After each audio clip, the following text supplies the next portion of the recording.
Dalokwan Domani Agenti. Ekene nwoke kene nwanyị wesi ndụ mmiri ndụ azụ asị m mmiri ata na mazụ ọnwụna nke ya chiri onye azụ elu onye na n'onye n'ụbọchị nke tata bụ MAP eziokwu bụ ndụ 1 na Biafra land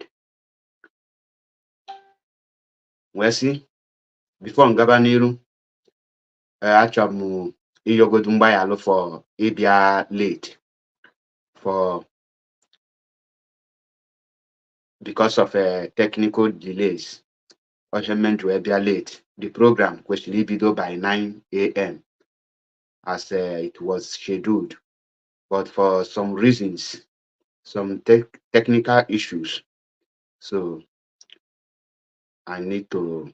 That is why I'm to be late. So I really apologize to Biafrans, some lovers of freedom, and for those who believe in what we are doing, and for those who believe in me. I really apologize. Having said that, ana m ekenegodu before ngaba n'iru achọrọ m iji ohere a wee na-ekene most especially IPOB legal team led by Chief Senior Advocate of Nigeria in the person of Chief Mike Ozekomi, SAN, and also our erudite barrister Ifeanyi Chukwu Ejiofor, who have been in this struggle since 2016, if I'm not mistaken. And they have given a lot of sacrifice have been made, a lot of effort have been made, and he have suffered a lot in this very case. And I also thank every member of the legal team, irrespective of the position or the area you are handling. All of you have done marvelously well. I thank every one of you for the great job you people have put towards the release of Mazi Nnamdi Kanu. With no apology, I will say categorically well that you people have done your jobs perfectly, and you have won the case perfectly without anything. Nobody will come out and say that your people have failed in any area, because you won the case in the Federal High Court, Abuja. You also went to the appeal court. You won the case there again. And they took you people to the highest corrupt court in that very contraption called Nigeria, which you people demonstrated your resolute and your fighting skills, and you won there. For the first time that I am hearing that a case will pass through Federal High Court and go to the Court of Appeal, and from there to the Supreme Court, and it will be revised back to federal, to the lowest court again, instead of the judgment to be pronounced. This is the first time I am hearing it. And I must tell you, IPOB and Biafrans at large, lovers of freedom, that we have to salute and thank Barrister Mike Ozekomi and Barrister Ifeanyi Ejiofor and the rest of them. We have to appreciate them for the job well done. They have done their job, and I really appreciate them. On this note, I will proceed to discharge what I came here to do. And before I go on, I must also salute the leader of indigenous people of Biafra, in the person of Mazi Nnamdi Kanu, whom I call the Kukuana Afwanya, the breeze that you can see. for not selling out this very movement, for not giving up, for following his word, because his word are his bond. He have demonstrated in all ramifications that he is unbuyable, he is unbribable, he is unlobbyable. You cannot lobby him to drop Biafra. He have proven beyond reasonable doubt that he can never betray his own people. He said, and I quote, that you are the one to betray me, that I will never betray you. He have proven it over and over. And I salute you, my leader. I salute you, Mazi Nnamdi Kanu. I also salute the leadership of IPOB, the Directorate of State, for their calmness, for the role they played in order to give peace a chance, in order for the lawyers, the legal team, to demonstrate that we are law-abiding citizens, for us to fight it in a diplomatic way, for us to follow the legal procedures, for us to follow the legal means that was provided by the international laws and international communities. I thank you, people, for choosing that path to give everyone the benefit of doubt. Because if you have not chosen that path, people will blame you. Why didn't you do it through the legal process? Why didn't you go to court? Why didn't you listen to know what the court will say? Why do you take law into your hands? And I appreciate you all, most especially Mazi Nnamdi, for your patience, and the Mazi Chika Edoziem for the roles all of you have played. I thank you all. On this note, I will plead with the leadership of IPOB to note that a lot of people are dying out of emotions, and a lot of people are running out of emotion. And I plead with you not to sanction or take any action against any IPOB member who will lament or who will be pouring out his frustration and speaking out of emotion. Please, I am pleading for you people to understand that everybody is not mentally tough. Everybody is not that strong. There are many of our people who are down with emotion, and they will speak out of frustration. Please, I beg to pardon those ones, because it is their right. On this note, I will address Biafrans and lovers of freedom.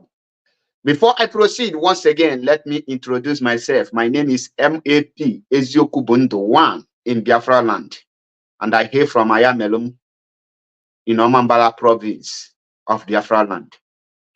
On this note, Biafrans and lovers of freedom, I want you people to take note of everything I am going to tell you here.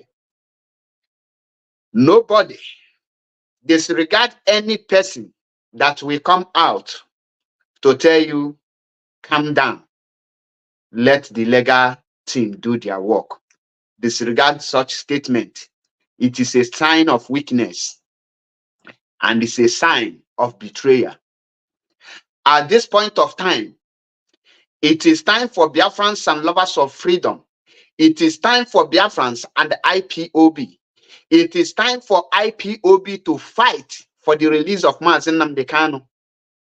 It is time for us to use everything we have to fight for Biafra restoration. Like I told you people, the freedom of Mazi Nnamdi Kanu lie in the Biafra restoration, and the Biafra restoration does not lie in the freedom of Mazi Nnamdi Kanu, because you can only give Mazi Nnamdi Kanu freedom when the Biafra is restored. What played yesterday in the Supreme Court of the Zoological Republic of Nigeria is a slap on IPOB. It is a slap on the entire Ndibo. It is a slap on the face of every Biafrans. And we must not fold our hands and watch something stupid to continue to happen. If we are ready to fight for freedom, we need to fight for freedom. It is time, if you are in the leadership and you don't have what it takes to lead the movement, if you don't have the mental toughness, the zero heart to be called a freedom fighter, to become a leader of this movement called IPOB, IMAP, Esioku Bundu, is calling on you to please step aside. Allow those that have what it takes to lead the Biafrans to the promised land to take over. This is not the time to lament. This is not the time to be begging Nigeria government, oh, why didn't you do this? Oh, we are peaceful. The world hear us. This is not the time to demonstrate. This is not the time to call on the world to come to our aid. And this is not the time of talking anyhow. This is not the time to come to tell us what is happening in Biafra land, how the criminal elements are doing this, doing that. This is not the time to tell us the Nigeria government are sponsoring people to tarnish our image. This is not the time to cry, to call us. In the last broadcast of the head of the Directorate of State, in the person of Mazi Edoziem, he said, and I quote, that the world have said to us, go to hell. And all of us know the meaning of go to hell, what it means. It means, what will you do? All of you should perish. And I ask, are we going to fold our hands and watch our people perish? Are we going to be looking and be waiting for our people to be died in their numbers? Are we going to be there and be watching every day? We'll be shouting, they are killing us.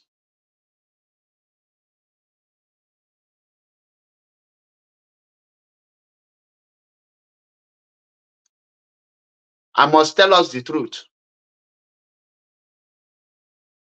If you are shocked in what happened yesterday before the Supreme Court, that means you don't know the journey you embark on.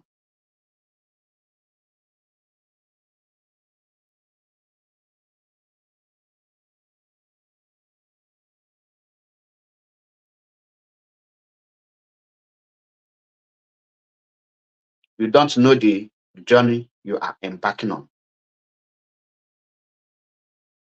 It is time for us to redraw the boundary between who we are fighting this struggle.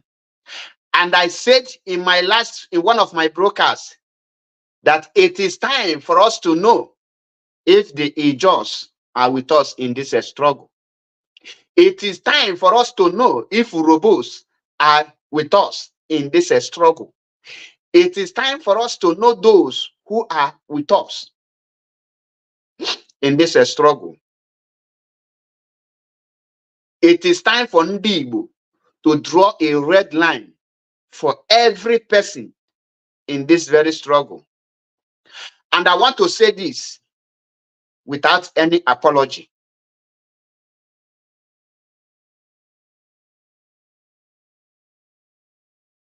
At this junction, ma nwoke, ma nwanyị, ma onye ukwu, ma onye nta, we feel the pain. The rain will beat everyone.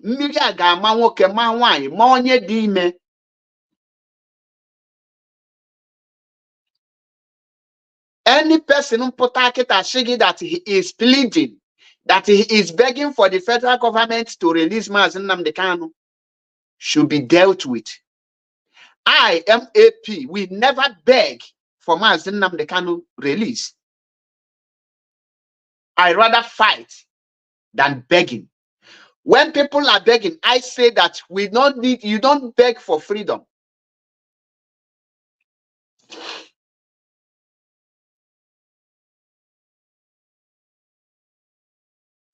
And if what happened yesterday, after yesterday, if Ndi Igbo cannot come together,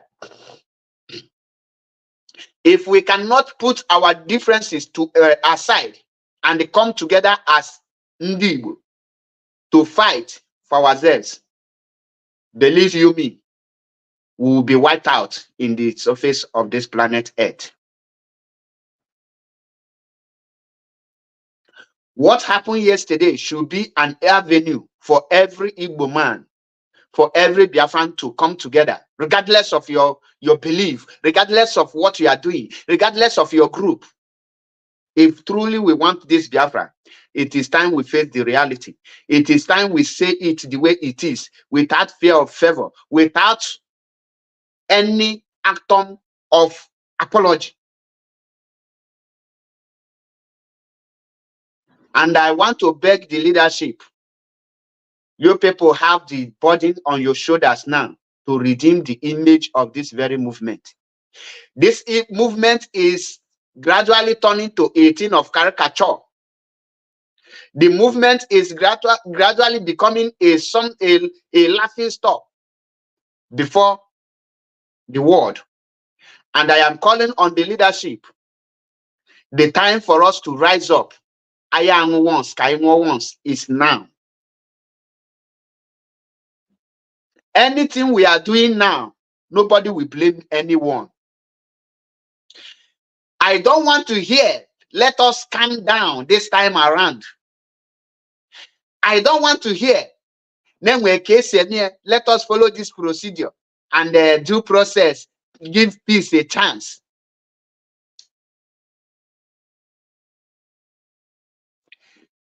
We have given peace a chance for over 2 years, going to 3 years.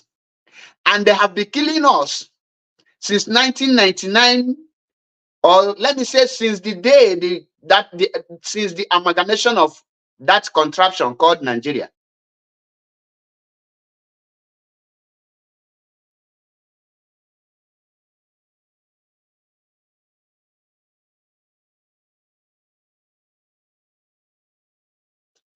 And the world have kept silent. They have slaughtered us, they have massacred us, they kill us in thousands, they kill us in millions, they kill us in hundreds. The world kept quiet. And we keep on calling the world. Is it the world that sent them to kill us we are calling on? It is time to fight. If we cannot fight for our right, if we cannot fight for what we believe in, that means we are not worthy to be called a freedom fighter. It is called freedom fighting.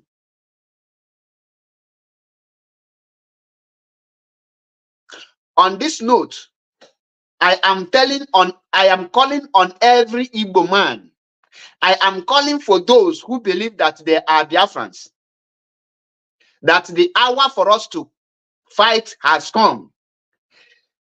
If any politician come out to tell you that he is begging Nigerian government or the Buhari government or the Tinubu government or the Fulani people, the Fulani Caliphate, he is begging them to release Mazi Nnamdi Kanu, consider the politician a saboteur and be dealt with him or her mercilessly.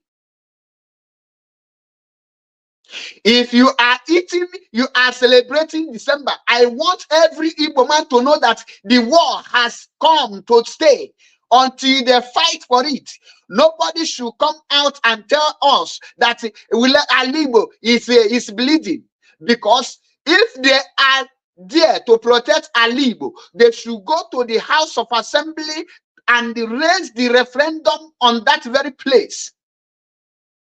If we still have the Igbo politicians that says that they are the leaders of Igbo, we don't want them to be granting any interview or any news saying that they condemn the federal government action or they condemn the court of action. This news cannot be welcomed any longer. And I don't want the leadership of IPOB to give any listening ear to any Igbo politician or any politician anywhere around the world for any peace talk. The only peace talk we can listen to is for them to raise the referendum in that assembly. Let them raise this emotion. Let them raise this motion of referendum in the House of Assembly. I watched the Ariwa leader saying that if truly these people want Biafra as their youth or as being circulated, as being rumored according to them, that let the leaders of the Igbos, of the Biafrans, raise this motion before the National House of Assembly. On this note, I am calling Senator Eyinaya Baribe. I am calling all the senators, Senator Patrick Ifeanyi. I am calling Senator Rochas Okorocha. I am calling on every, I don't know their name, all of you, Senator Nwoye, Senator and all the House of Representatives. If you people want peace to be in Igbo land, the only thing we want to hear from you people is the raising the motion of Biafra referendum. It is an insult on us to watch the Federal High Court, the Federal, the Court of Appeal, and the Supreme Court to be slapping and taking every Igbo man for granted.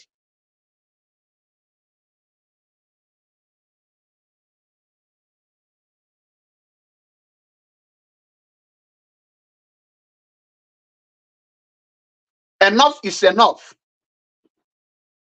If you push us to the war, we will fight. Does it mean that Igbo don't have the war to be pushed to? In Akwado December, malo that no kuna abia ingunula Igbo. And Igbo got on go to Somalia, not turn to Somalia. At this point, I don't care of any person, anything, any person na name.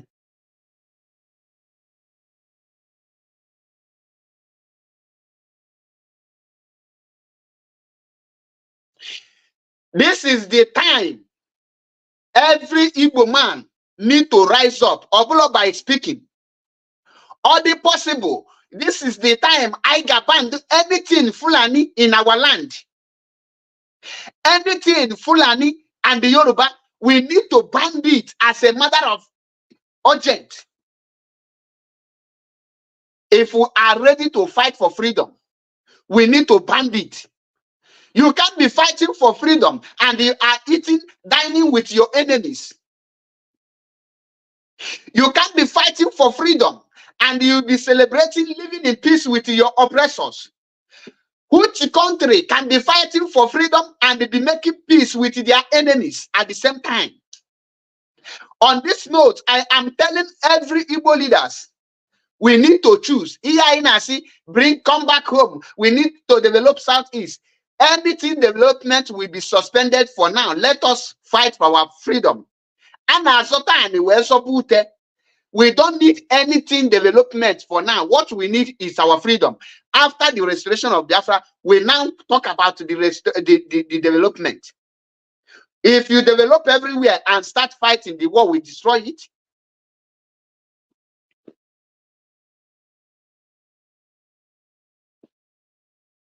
William, I will give you a chance to call when I am done. I will give chance for people to call, please. But allow me first.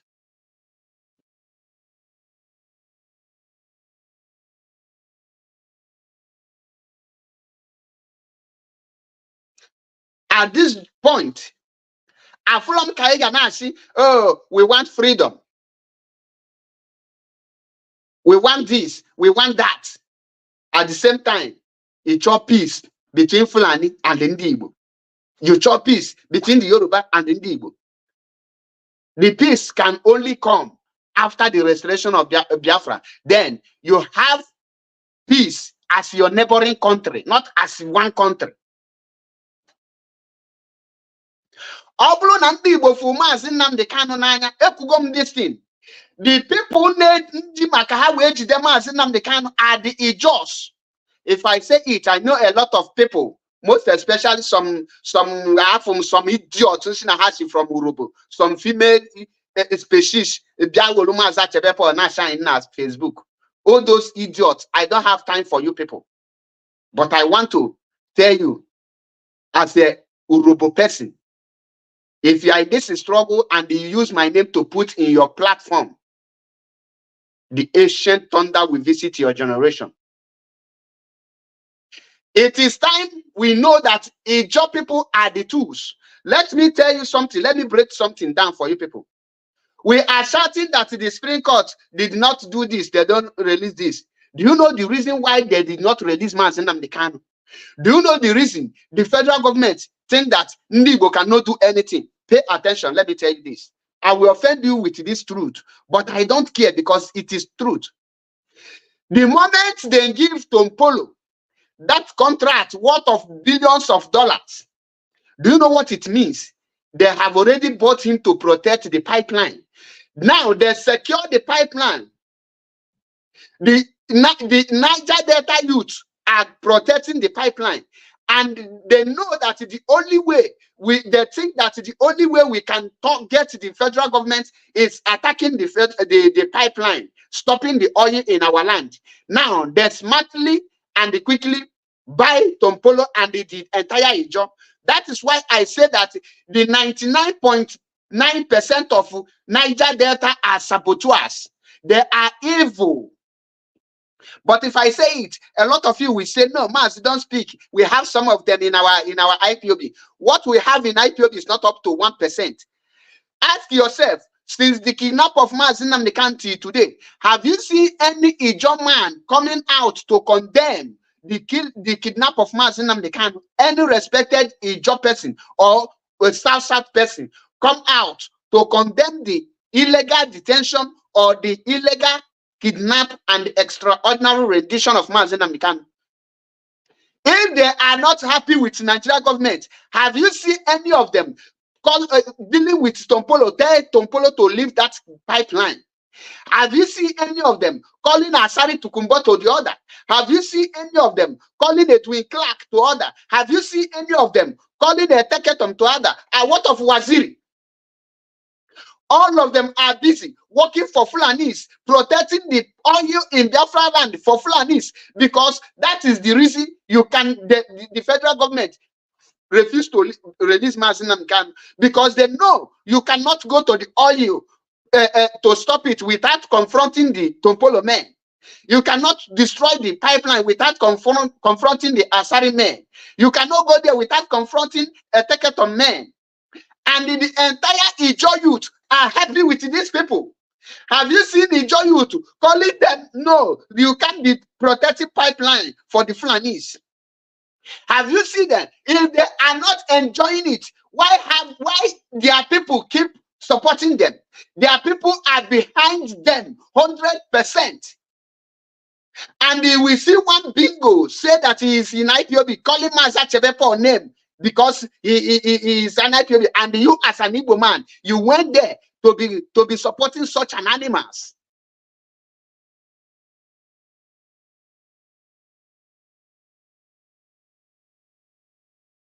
Because now one of them told me that if Igbo need to release Mazi Nnamdi Kanu, it's none of their business. And he claimed to be an IPOB member. One female a cook, for that matter.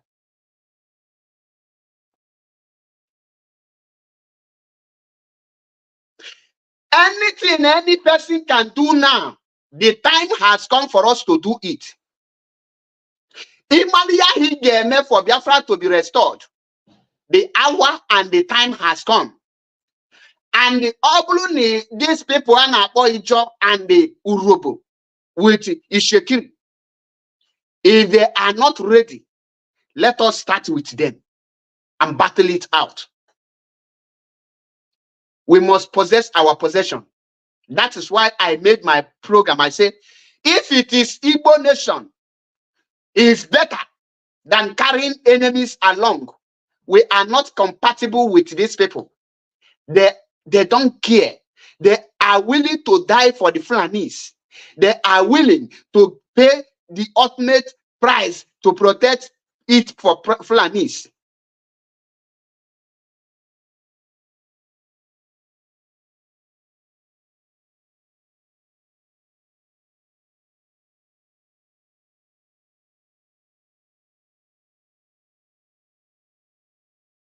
Anything we are doing now, Biafra awareness come to an end yesterday.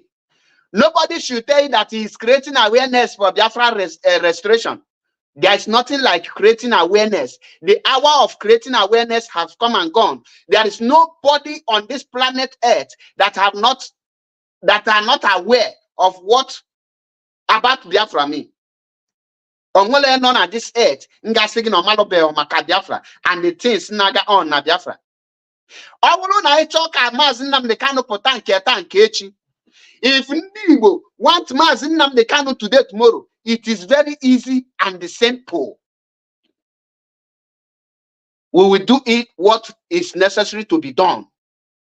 We need to rise up and take a very good action. Action I can take kikitabo. Action ngane both the politicians involved, both those who kwete involved, both those who nekwete involved. Everybody got out here. When the heat will hit everybody, you will see that those naturally speak out will speak out. The reason they are taking Mazi Nnamdi Kanu and IPOB for granted is because we are doing it. Only the IPOB is good to die. Let everybody, I can make this thing.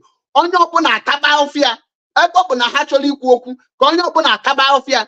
Ndị PVC, everybody must be involved. All these comedians, we will make sure that no one can get any show in the Southeast. We will ban any show in the Southeast. No any music, anything that has to do with anything show, neither celebrate anything. We have to stop it in Igbo land. And anything church gathering should also be stopped in Igbo land. If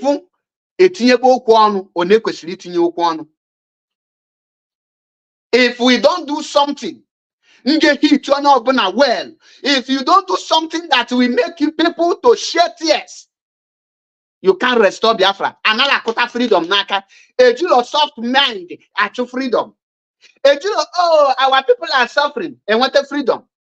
Ukraine now, they are fighting for what they believe in. Gaza and Israel are fighting. It's not something bad. We fight for our freedom. If for this world, if something happened to Mazi Nnamdi Kanu, Nigeria will know this. That word Acholomania. Acholomu know that if something happened to Mazi Nnamdi Kanu, the zoo will be burned down.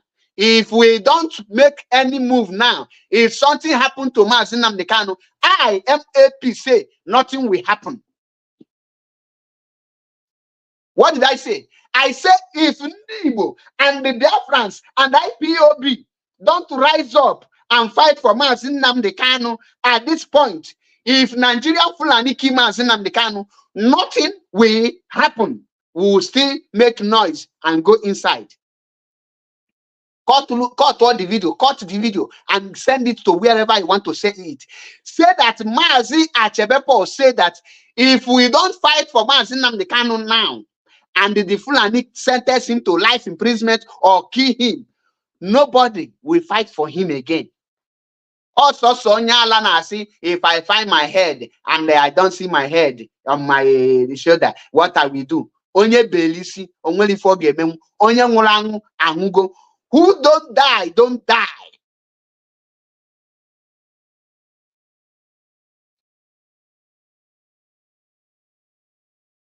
Who don't die, don't die. Must stop everything. And when you can go about your business, I am nothing like go about your business. We know this, we know that. The truth remains that at this junction, everybody must stop your stupid business. Everybody must stop whatever you are doing, and we must engage the federal government. We must fight this time around. Don't tell me that Mazi, you are speaking out of emotion. If you don't speak in a hard way and you don't take a hard action, you don't make a hard move, the idiots will continue to be taken for granted. Which planet Earth? How will you tell somebody that in a case with the Federal High Court and you won in the Federal High Court and you go to Court of Appeal and you won? Then they go to Supreme Court and then tell you start from square one, from Federal High Court. Have you heard such case in the entire Zoological Republic of Nigeria? That means in Gakwe again, you win the case again as Federal High Court. It can be back to the Court of Appeal, Abi. When you get there, you win again. You will go back to the Supreme Court again. And they will tell you to go back again. Then you go back. That is, you start doing it over and over. Then I know what I check for any day of any day I join the case. Then we will go to sit at home. Mazi is going to court. Then the people will be shouting, this, that, hey, Ahamadike, we release Mazi Nnamdi Kanu. Gina, Ebi Gina. Greetings from here. You see this nonsense praise. Do you know the reason?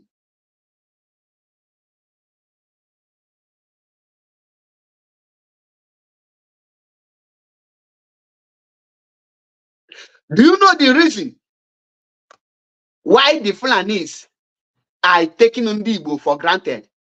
Can we give another reason?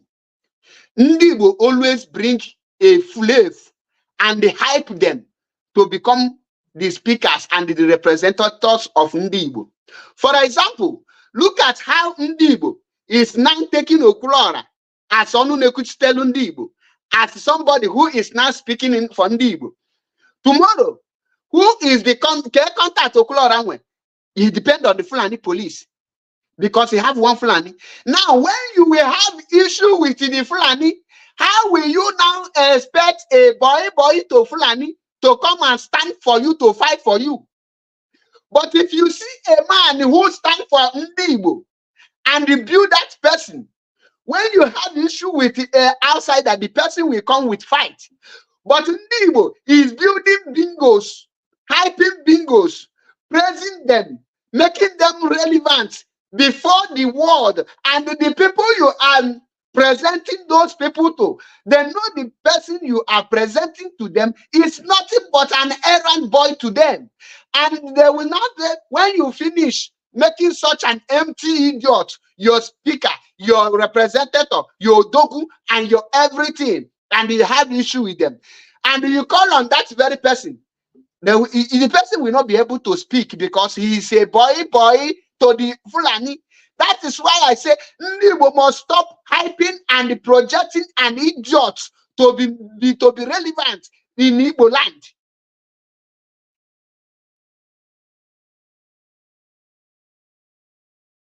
How can we be projecting empty vessels to become the people that are the elders or people that matters in Igbo land? Look at when you come to social media today. Look at the set of people Igbo are projecting in Igbo land as those that have that can maybe when issue is rise. These are the people we step in and the issue will die. Yeah, you see Oklora, you see Los Zeus, you see Skibo, you see who again? You see J Park Comedy. Look at what Igbo is presenting before the world as the people that matters in Igbo land before the social media. Now tell me, how will Fulani look or treat you watching this set of animals? knowing fully well that the people you depend on are nothing but nothing. They worth next to nothing. If we can stop that and make project our land and the reasonable people to be speaking for Igbo, and tell those ones to mind their level of speech and the level of where they can to know their boundaries. At that point, you will know that when you have an issue with outsider, you will call those that matters will step in. But when you are depending on a a slave to another slave, it is quite unfortunate.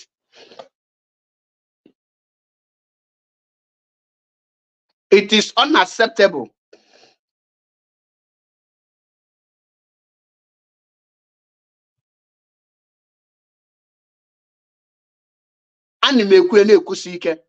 This freedom is becoming a child play. IPOB leadership. Mazi Chika Edoziem. Respect, with all due respect, sir. The IPOB Mazi Nnamdi Kanu left in your hands are dying slowly. Mazi Chinasa, the IPOB Mazi Nnamdi Kanu left are dying slowly. People are taking us for granted. People are taking us as a noise makers. People are taking us as a creator, content creators. People are taking us as a jobless people. People are taking us as nobody. And the more people take IPOB as a content creators, the more they Mazi Nnamdi Kanu lose his value before these people.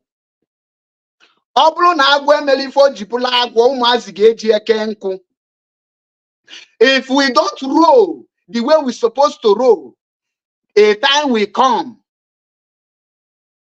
If you even speak Igbo, your head will be off.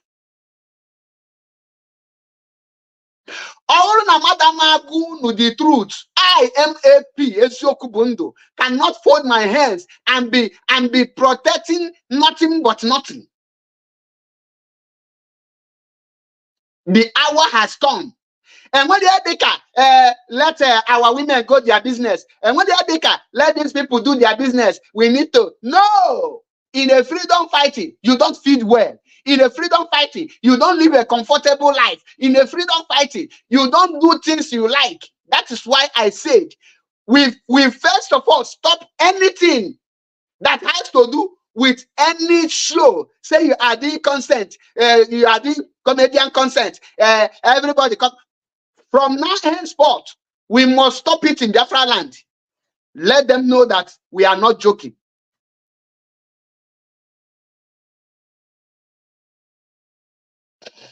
Let them know that we are into freedom fighting. That's why I said, at this point, on Mazi Nnamdi Kanu, what will be our fight is not just Mazi Nnamdi Kanu's release. What will be our fight is Biafra restoration, because that is the freedom Mazi is fighting. If we don't rise up now, when will we rise up? If Igbo don't rise up now, at what point will you rise up? They are demolishing your properties in Yoruba land. They have done that in the north. They are killing you in the Igbo land. And you are telling us the Israel is watching, America is watching, Canada is watching, British is watching, Russia is watching, China is watching. The question is, who are the people behind the killings of our people? Are the same people you are looking up to?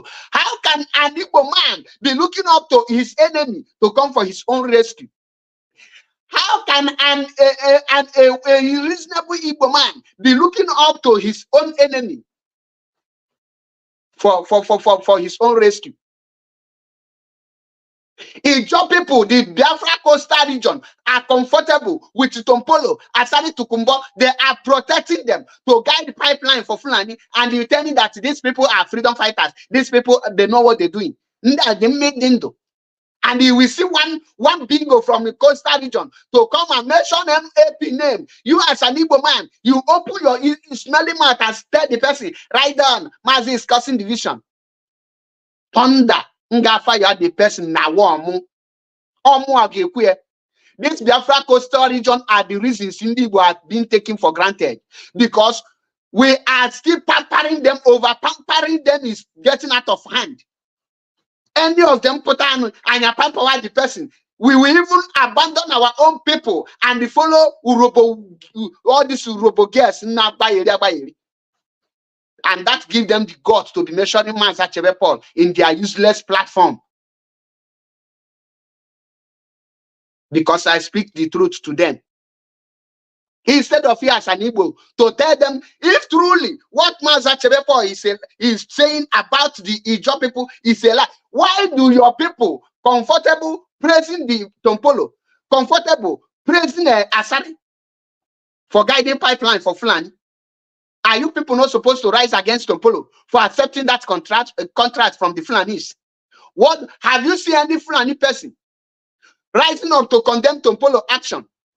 Have you seen any Urobo person, any Ijaw person rising up against Asari Tukubo? All of them are happy with Asari Tukubo. All of them are happy with Tompolo. All of them are happy with Waziri. All of them are happy with Ateketom.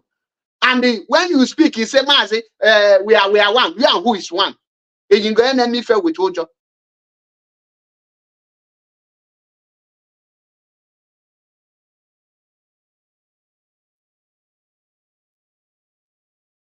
Imagine that no Ijaw, no Nimenga, and we are fighting for this freedom. Nobody Ijaw, and Ijaw man or Urobo person is in DSS dungeon as an IPOB leader. And the contract to protect pipeline was given to an Igbo man to protect the pipeline. Imagine how the Ijaws will be looking at an Igbo man. Now, I want you to change it and think about the actions the Ijaws will take against Igbo. Do you think that they will clap and follow an Igbo man? They will be praising an Igbo man? They cannot. And they will not take it lightly with them. They will even give all the Igbos in their place quick notice.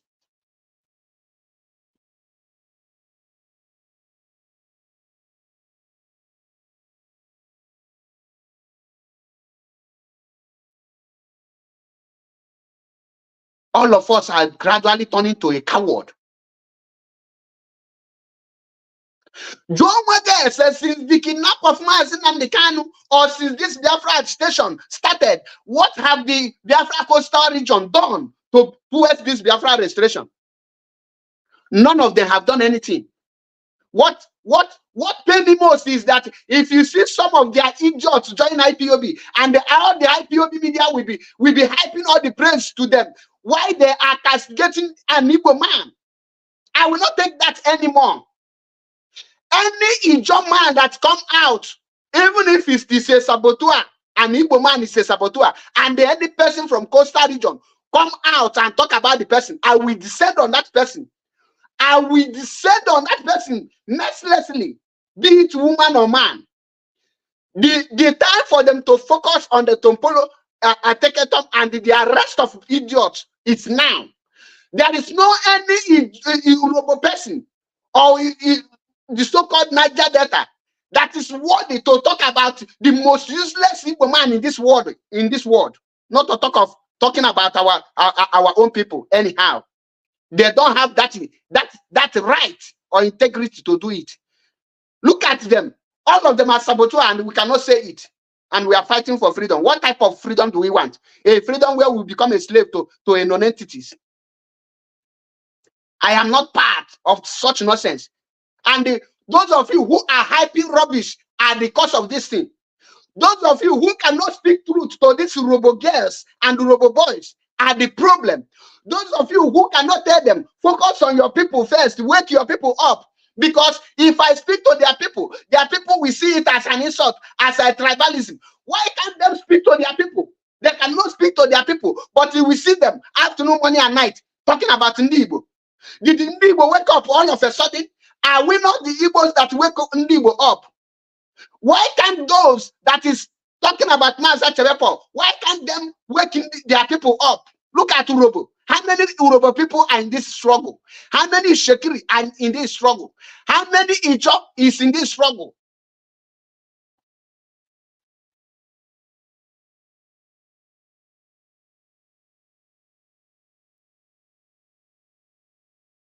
And the Ifonyi Igbo, Onesusu Yale, Makano wine. Once we see women, we will lose control. That is why the other bingo in Padova called the Ogala Faith say that for you to deceive Igbos are very easy. Just come out, pretend you are following them, shower them with praise. They will tell you at that Biafra, they will be giving everything, they will be toasting you. I just pulled hand and I was watching her. And he said, before you know it, they will drop their own people and they take you to do everything. You will be the first. And that is the pure truth. That is playing out before my own very eyes.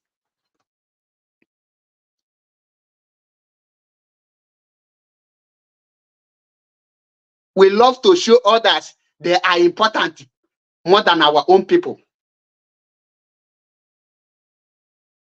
Now, tell me, Mazi Nnamdi Kanu is in DSS dungeon.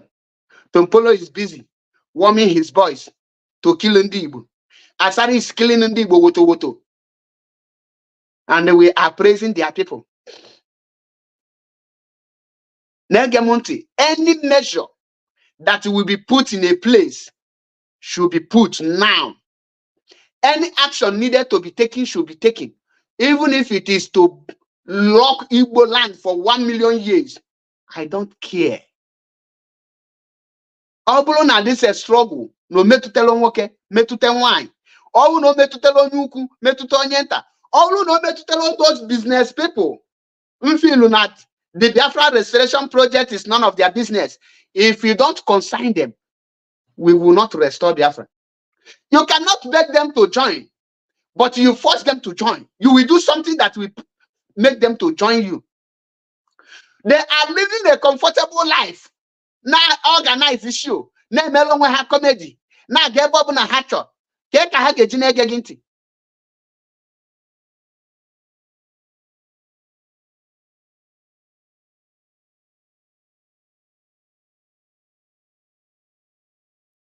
How will they now listen to you when you say Mazi is dying? Until and you take action that will affect the business people, the politician, that we create. That is when the people find it difficult to go about their business.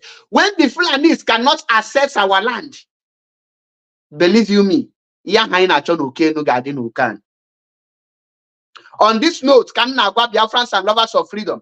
Any person who potentially calm down, then we give peace a chance. The person is a saboteur. We have calmed down enough, and the NWK enough. We have given peace a chance. The legal team don't have anything to do with Mazi Nnamdi Kanu release and the Biafra restoration.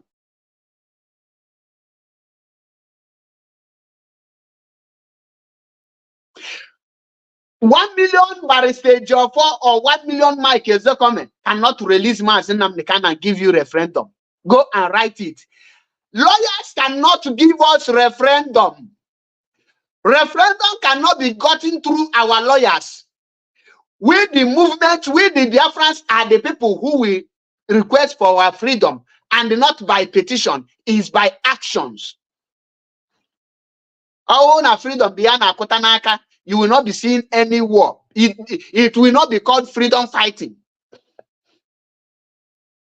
But the name have already explained everything in details.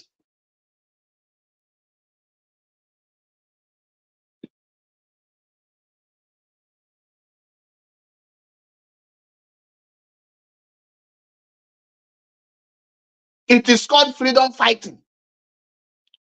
And we must not wait until Mazi Nnamdi Kanu die before we start fighting for freedom. We must not be showering praise to people that matters not. Before we praise people, we must know the capability of the person, the capacity of the person, the root of the person's connection. Any Igbo man that his connection is from the Fulanis cannot be presented as Igbo's person, representing the Igbo.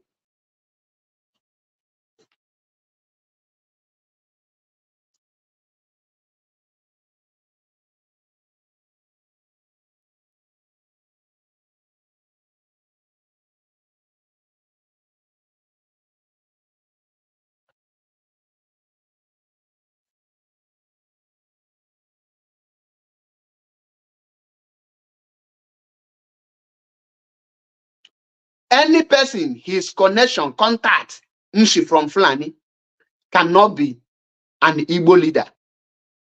That is the truth. And the urban politicians no na Igbo na ga freely.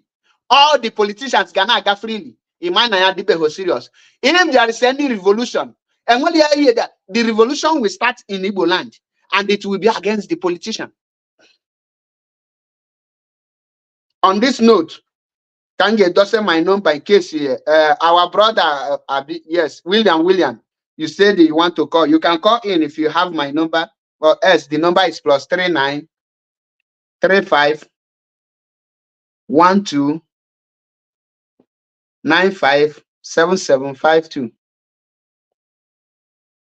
You can call in and tell me what you want to say and say your own opinion. Even if you don't agree with me, you can also call in and tell me what you think. This is not the time to blame any person. We don't need to blame any person now.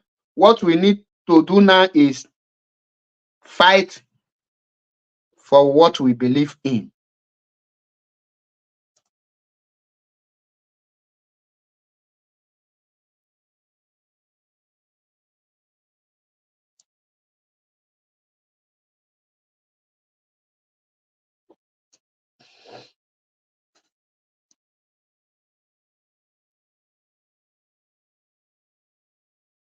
The number is on the screen in case you want to add your own opinion.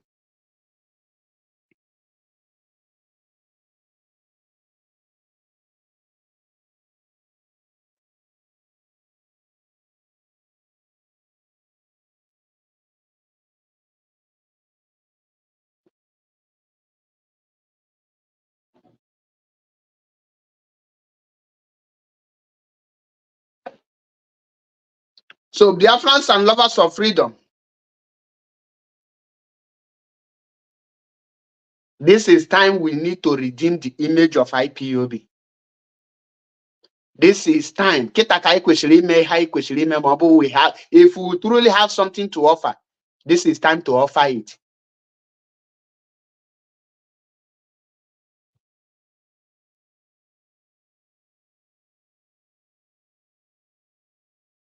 And when the lawyers has nothing to do with Mazi Nnamdi Kanu again. The Fulanis are waiting for you to fight for your freedom so that you will get your freedom. The Fulanis are ready to give us Biafra, but we don't know. How can we get a referendum without putting up anything?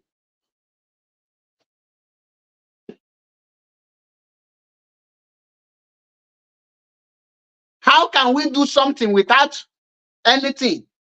And Akota freedom naka? The answer is no. Imablo you can expect na court you just release your Mazi Nnamdi Kanu. It will the condition that the court will use to release Mazi Nnamdi Kanu. The condition.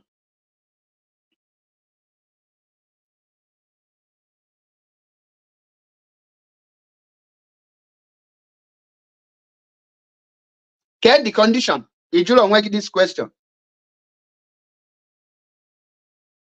Onye ọbụna mma ife ọ ga-eme ka Biafra wee bịa. The hour has come. We have already done our part. And you go the peace stance. Nobody should come and tell us, oh, our lawyers are going, let's see what will happen in court. Nothing will happen in court. Even if ne mechelechini ne Mazi Nnamdi Kanu bail, care condition engineer bail. The time for us to fight for our freedom is now. Biafra referendum kwesịrị every topic of every Igbo politician. William, I'm still waiting for you if you can still call. But if you cannot, because of you that make me to put the number there. If not, let me remove the number. If you are still there.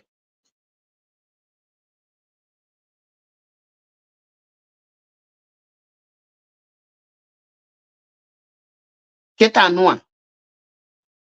And in our Biafra land, a question can anything joy.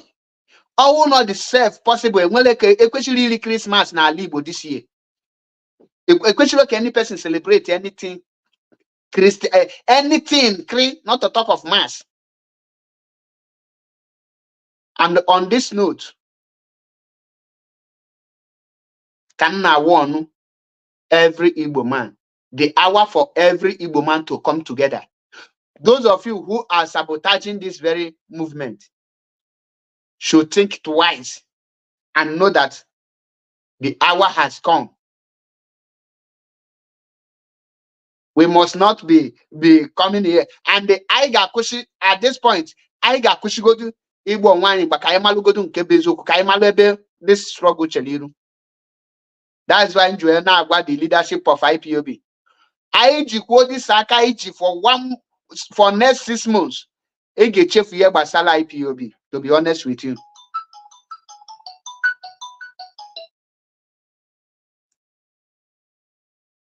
Greetings, Mazi. Good morning, Mazi. Ndewo. Ndewo, Mazi. Mazi, my name is Mazi Fine. Known as Wile. Ndewo, Mazi Fine, calling from this location. My brother, what happened yesterday? But I didn't face it yesterday. I didn't face it. But nevertheless, we must continue. Money is open. If I proceed, greeting to our US HOD. People are wonderful. Yes, it has happened. And we can never move by emotion. At all. Yes. Our leader must be the lead. By force. And it depends on us. Depends on us. And we must do the next thing. Without wasting any fucking time. But say, let me use your video to just say one or two things. Because I'll be following your program this morning, and what you are saying is true. And also, our so-called politicians, it doesn't concern them. They are just doing us like we are not the human being. Because our people normally say that they are not alcohol. They made it for the alcohol.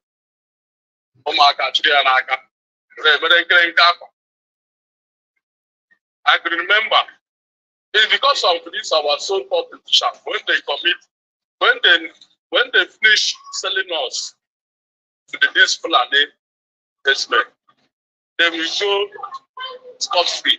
That is why all these things that we are seeing today is repeating itself back. And that is why we've seen them selling us to the extent of, even killing us. Nothing will happen to them. After serving as a politician, then we went home with enjoyment, with jubilation, with everything good, because there's no consequence. They are not facing the consequences. That's why things are like this. But I could remember when Deborah was killed, Atiku with them. And after these people, attacked him, they went to Twitter and they deleted us. You know what that thing means? Because Fulani people, they are always coming after their politicians after you leave office. And that is why their politicians always be very, very, self-minded in their approach. Even when they are in the office, they can never go betray their people. They can never say anything that can cause their people, that can cause the life of their people. Because they knew that after serving, you have to come back home. And when you come back home, they will deal with you. You can never live to enjoy that money. Mazi Nnamdi was going freely in this our land.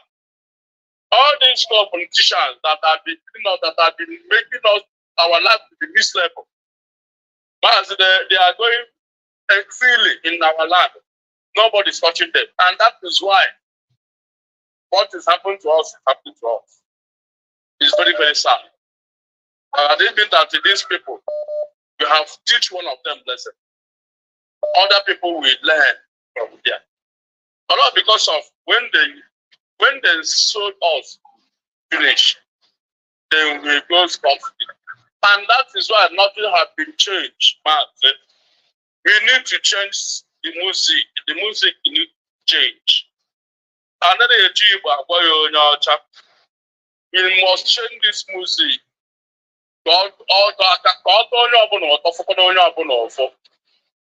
People morale the high, and I don't want morale the high going down. Because I could remember when our HOD came up and said that all the blue flag was the ban everything concerning blue flag. But the man said to tell you the fact, most of these politicians are still putting that blue flag inside their vehicle. Most of the school and the market are still putting those blue flag inside their market and the other places, even school. What is the intensifying? The intensify that we are talking, where is that intensifying of stopping something in our land? Still, we still be. If we still seeing that again. I don't see the intensifying. Mas, I don't know whether you understand what I mean. I understand very well. You are making a point here. There must be a intensify of things when our HOD make pronouncements. I'm just using this one as an example. Many of the pronouncement of our HOD, they are intensifying. The thing is being recorded and carried out. Nothing like intensifying. Please, I'm begging. Whatever institution, I'm not trying to go emotional because I know that's it.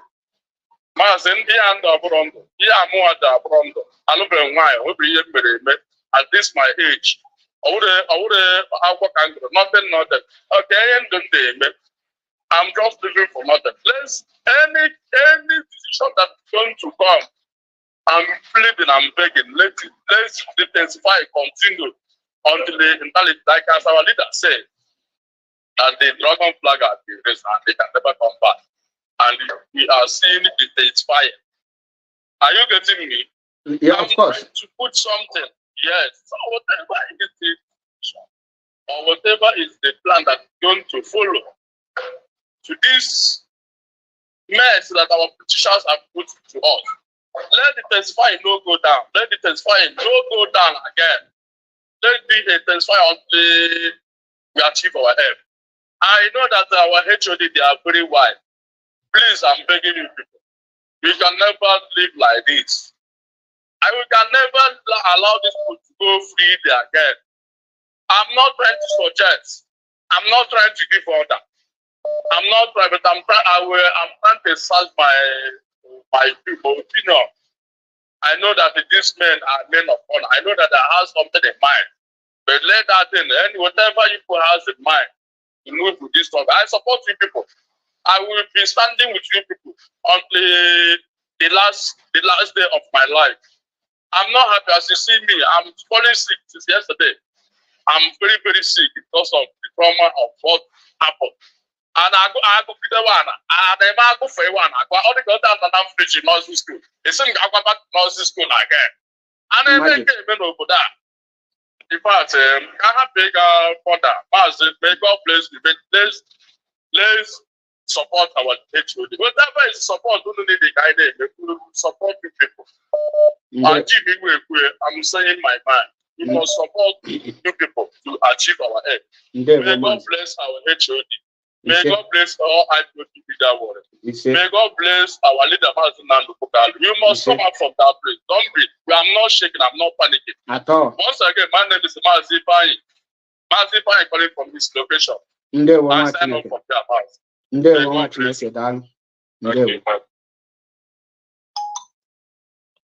Caller on the phone. Caller, you are welcome to the program.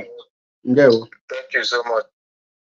My name is Chukwebuka, calling from Malaysia.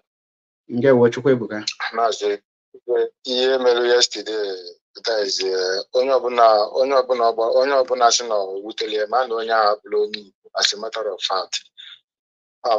Nambo, I have to recommend your consistency, your work. Ye na-eme eziokwu Igbo ya, because ndị bias na eziokwu nwere oke, mana ya wife kọrọ ụkọ na anyị Igbo ka a na-ekele yi nne. So program tata no onwere onye joy. The last caller now said so many things actually, and I want to chip in some few things. He mentioned all these comedians, all these Lenaga show, something like that. Any get into action, because it's like all the comedians also how jikuziani go by name massive na they happy into buy it, because mostly, like, let me just say, they don't show any remorse. I could remember one certain time the video Tileugu where ENDCiana me intro ya neugu. Nde potalona social media on that 20 minutes drop at their celebrities, but on social media was saying about the video take you down that video near the board of Fugeme. Haburu megaphone, Gariani Mafia Nine, Makano, Makaduna, Buru megaphone, Gani Mafia Nine, Quosin, Onobuna Pole, good video, Manaclop, Monebe Duntua, and Ebe Duntua. Not get it on ya, go to Abune, you could not get the good focus, including their radio stations and the television. Yes, including their radio station and television. Abandolia. The video to toya or got pulled way down. Why? Power of social media. Why? Can they put on social media? They are celebrities. Imagine yesterday going to Naga court. Nobody, no status na WhatsApp. No they na status na WhatsApp. Nobody. Nonsense na status. No celebrity put on with phone yenu. Into us me. Free Mazi Nnamdi just make okpuru 10 seconds video post mande ni na-ekwu na awu ndị na-ekwuru ndị Igbo ndị na-asị na awu mo okpuru ọla awu mo eze ndị Igbo 1 awu mo eze ndị Igbo 1 n'obodo awu mo eze ndị Igbo, all of them the very foolish. Nwodo ya pụtalụ yesterday social media just juyi yesterday. Imagine ebe 001 ndị Igbo onye consider as our 001, forget all this ohaneze ndị oshi na ama onwere onye ha Mazi Nnamdi Kanu is the 001 na Kuni, the Mulu Potabo, protest on social media. At least put a good panic. Oh, release Mazi Nnamdi Kanu today. I have to go celebrities. Mazi, if you could have put only the guilty into action. Only open up for Melushu and Anibo, be his celebrity, Serene Bozo or Serenity, but convoy had humanity. Get them down. Because this is getting out of hand. All celebrity use all the power of social media. The whole world, comedians, nobody is doing comedy. Nobody is doing comedy into an Igbo. Nobody is doing anything. Oh, if you comedy, you only post to Nukuala, why you quick and artist. Or look at an in peace. As a matter of fact, even that Monday, before the cook, I will like a what is it? Now I'm like comfort zone. For after a month out, if possible, I ask people to month out, but club. How about a Sunday? Monday, Tuesday, Kabito business. He in the Bible. Like only a man for women. You make a only take you drastic action. Ndị be anyị feel relax do near the tifu no mmadụ no di mmadụ no nwa ụmụ ndị mmadụ no nwanne mmadụ no nwa mmadụ mụrụ amụ na-azọ ọdịmma mụ na ha nọ n'ime ahụ ọ bụ December ka a na-achọ ebo ya ihe na-eme ụlọ ndị be anyị na Lagos ihe na-eme nke ndị Kano Osun State last week enyi nwoke n'Ọshụn steeti n'obodo a na-akpọ m na-ese ndịrị mbido n'akụkụ na shọpụ ha na laịn niile a na-awụ laịn ndị Igbo na-asị ha na-asịsị ya ndị Igbo osie ụna shọpụ na adana mmiri ọsị nọtin ụna akwụkwọ shọpụ ọsị nọtin nọ maka nọ ndị Igbo na-asị ha na-asịsị ya like for real a na-eme ndị Igbo distin o nwere okwu dis last caller kwuru na ọ sị na ọ na-eme onye chesịa lituo like nna ya nwodo o ji nye example ọ dị free na-akwụgharị onwere ihe mere ya ọ dị free na-akwụgharị onwere ihe mere mgbe ya nọkọ n'oche for example taa Hope Uzodimma nọ na anyị niile we are all ranting Hope echesi anyị nata ka anyị fụ gị Hope Uzodimma ekpere ekpe na Finland na-asị ya I'm very very close to you I'm closer to you more than before like Hope Uzodimma chesi ana ifi ọdọkọ ha na be nne ya na-akwụgharị like imagine Hope Uzodimma pụtara okwu na protest o mere si ụmụaka Imo steeti by December time 40 of you are traveling to Canada all December 4,000 yes all December ka anọ kịta what's in December before December na mmadụ 4,000 na-aga abroad iji elu ọrụ kedu ime otu anọ na the gullible Imo lights are just ha niile nọzi na megilisi anya na-enenezikwa ahụ onwekwa ihe ọzọ ahụ onye ri ya na 3 square mile Okenechukwu ọsị na ọ dị oke maazị to me ịma na uche onye dị na njọ I'm sorry ihe a nwere ike Iman digest of mamolom de mana angulu mmesi wee kwu ya o nwere ihe kwuru ebe a isi Igbo nation to me asị m wolu m kwuo ọnụ masị nwa Igbo afọ m Chukwu ebuka asị m wolu mmasị ọ bụ na nwere ka anyị esi wee mee 5 steeti ya ndị Igbo ayama na anyị because ihe kwuru ebe urugbu nda akachi okay imagine today anọ m na my house tata ewete wee bill mgbadata na my flatmate mgbada na downstairs ka nje wodi flatmate mgbe ihe dere na the web bill ovu asị Chukwuka lovely wa father guy yota mana mara this guy biko no for no less than 5 months osim na ọbụla onye Igbo yota okay ngoje wote that web bill anam na ibi na terrace house anam na two floor nke mkpu maka ọ nọ na kitchen mgbe na-apụ mkpọ lovely mkpọ ya osi akọ kom ọ na-aje na step na m nso so you people guy imi ọzọ amụ I be partial Igbo I be partially Igbo I be partially Yoruba see how you be partially Igbo your name na Chukwuka maka Chukwu ka nna agwa taa ka nke a na-eme ntụkwa asị ka hapụ nweta 1 naira n'obodo ọzọ taa ka ya na-eme we have a lot of them here mamne that was a lot of them here my brother m na-akpọkọtezi elu one guy nọ na my flatmate kwa nọ na kitchen ya na that guy lọgide na-akpazi nkata na kitchen afọ ewe obi ọra wetie ịma na alụba na ebe a na onye Igbo anyị na nwa onwe ya nọ na-echebe ọchị isi lovely how you take time to say you don't be Igbo but your name na Chukwuka osimha I be partially Igbo my mama I be partially Igbo sha but I grew up for Urubu and they speak Urubu the Makachike mona uzumoku and say brother you be Igbo guy no they thought this thing you want to go eje didn't come on drag here because brain ya kpochi onwe di ikukuto keta akokote like to me asimu were if they can convince us like more and we're out of 5 states here, we can do it. Mazi, imana negenti, imana na ebenkwuo Igbo abụlọ 5 states. Ka I na-adị the Igbo abụlọ 5 states.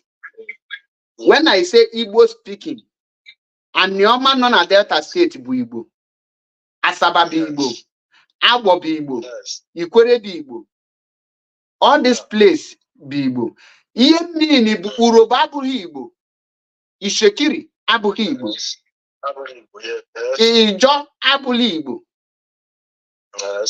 Anyị ma Kalaba abụghị Igbo.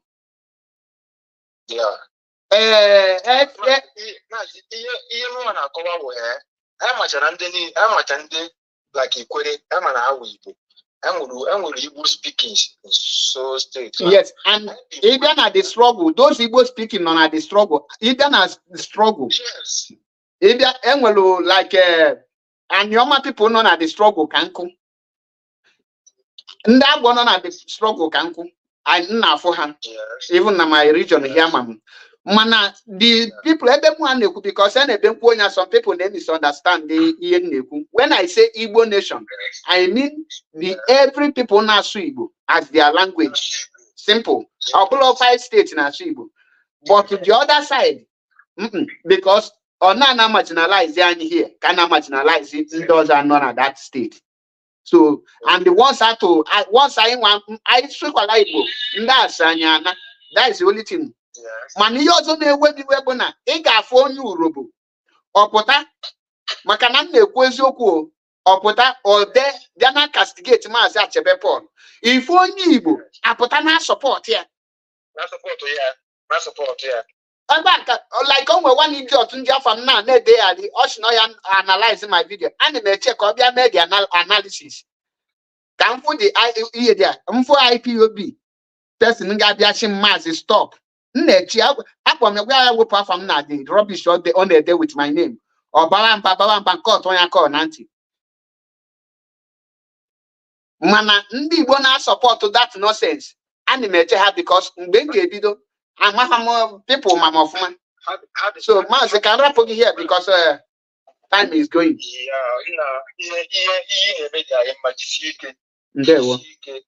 No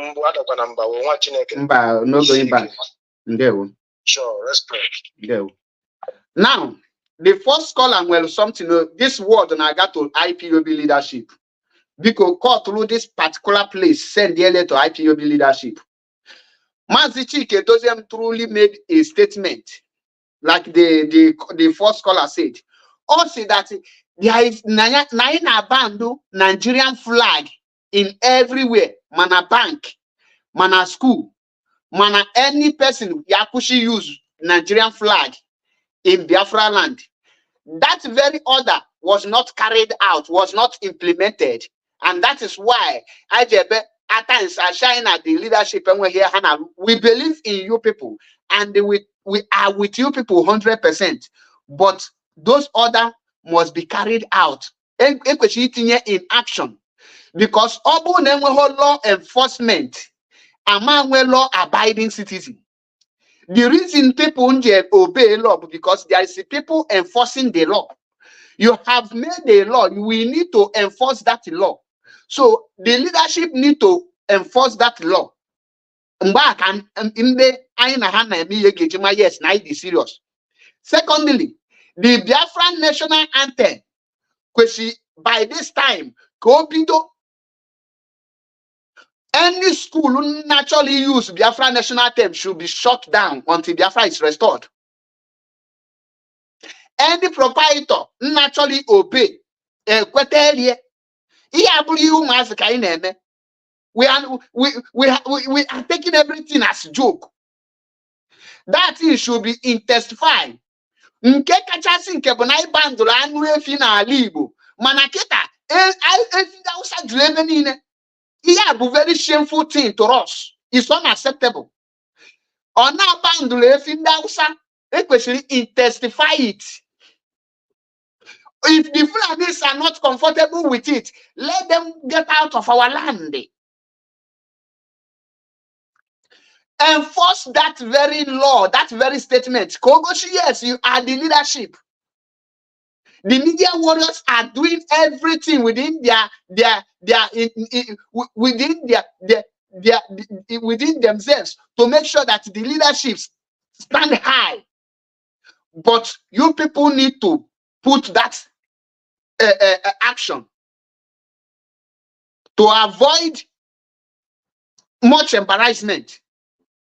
Now, secondly, like me, MAP said that every comedian, every celebrity, anything that has to do with the show concept should be henceforth banned in our legal.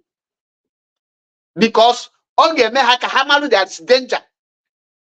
Our people are the danger ahead of them because too much of enjoyment. That the killing is nothing to so far no so far now IPOB. The people will never feel any pain. So for us to restore Biafra, those that are not interested, we will make them interested. Those that feel it's none of their business, we will let them know that it is their business.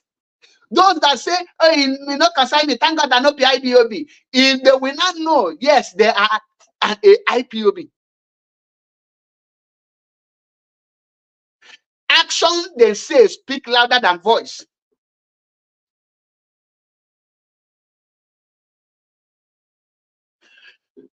On your own chicha or little, then now how many people can Echete Buhari?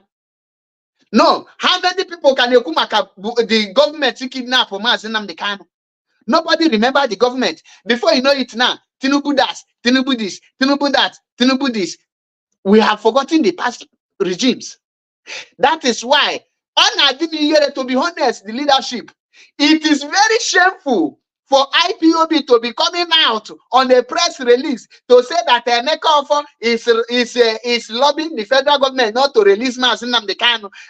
Hope is lobbying the federal government not to release Mazi Nnamdi Kanu, and some Igbo leaders are saying the federal government not. It is very shameful on us. To say that is not. If you are not ashamed of it, I am ashamed to say it. Those people now for the release, release Mazi Nnamdi Kanu. They should be dealt with mercilessly. You need to leave these people are. You need the press release. It's very shameful for us to write it. And I know what I'm the team. Look at and say, can you put a mark on this thing now? Then what makes us a freedom fighting? How do we restore Biafra? If we cannot take care of just 1% of the evil politicians in our land, how can we confront the entire enemies in the north?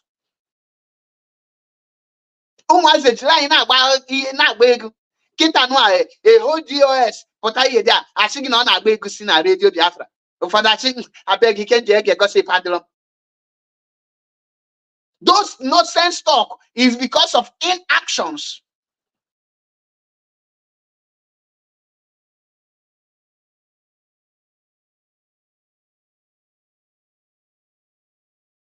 We should stop looking at what the world will say. I only hear the word before. Nothing the world will talk. Nothing. The world can never do anything because they are looking up to you to do. You don't go. You will be at the front before you will be looking for a helper. You know, at dinner line now. Your people beg, help me go and fight. We are peaceful people. The world to come and help us. You are peaceful. You didn't land. Can the world? The world, are they not human beings? Did you fight for them? And I know those people are.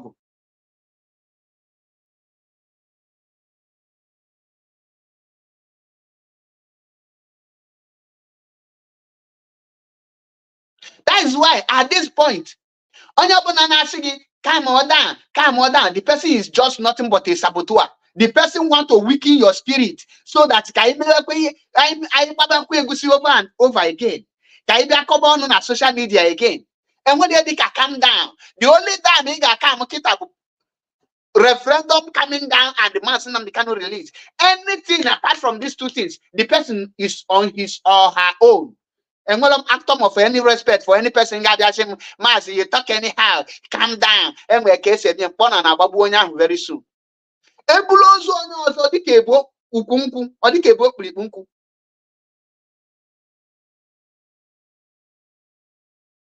You are telling people to calm down because you are not in the shoe, in the position of Mazi Nnamdi Kanu. You are comfortably opening your mouth to say calm down because you know on a GSS dungeon, you don't have mental problem, you don't have heart problem. If you are to be in Mazi Nnamdi Kanu shoe and the people are saying calm down, you will get angry. You all need to pretend to those people. A day will come, you will voice out. Enough is enough. Mazi Nnamdi Kanu remain the leader of indigenous people of Biafra, but IMAP is calling on Chike Doziem and the members of the Directorate of State to take the mantle upon themselves to act on behalf of Mazi Nnamdi Kanu to fight for the release of Mazi Nnamdi Kanu, to fight for the Biafra restoration, not the other way around. Give Mazi Nnamdi Kanu result. Don't go and be asking Mazi Nnamdi Kanu, can we do this? Can we do that? How can we do this? It is not done in anywhere. That is why I said, if you are not capable of leading, step aside. Let people that have the mental toughness and the wisdom to lead, let them take over.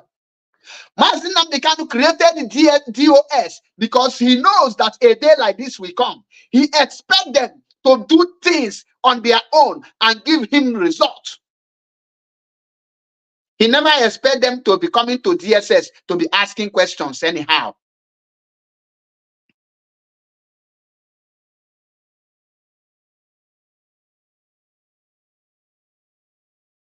The reason many of you will be saying, Mazi, you done anything about the reason I stay away from instant security network and anything that has to do with security is because Ohamadike said, if you are in abroad, stay away.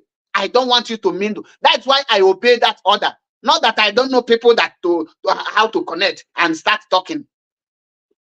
And if you are not in charge, you shouldn't be mingling into the affairs of the security.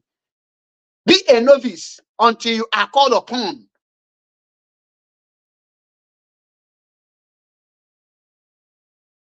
How on earth can you finish from High Court and you go to Appeal Court? Ginika judge na High Court. Is it not the case was thrown out 15 charges? Out of the 15 charges, sorry, out of the 15 charges against Mazi Nnamdi Kanu, 8 we are struck out by the court, the High Court. Now we will go to the Court of Appeal. The remaining 7 we are also struck out. In other words, Mazi Nnamdi Kanu has no case to answer. So you are now going back to tell me that we will now start afresh on which charge again. The cases that was struck out by the the High Court and the Court of Appeal, you are bringing it back, and you think that if you can get justice any longer. You think with your wisdom, you think that anything can come from the court. Oh no, after Kabacha match, 90 minutes, I think the match because the away we use in our home. For that we have cancelled the game. Let's start afresh. So now sentence is Mazi Nnamdi Kanu to life imprisonment. I think let's obey the court. Okay, we will now obey the court because we have lose. So now that Nigeria did not obey their own court, you expect us to obey them? We should obey them now. I get obey. Okay? Get okay? We open something. From now to January, even myself, I'm just now joining the content creator. Make you long ago because now that we are not serious. When we are serious, I will come back. Who are we waiting for?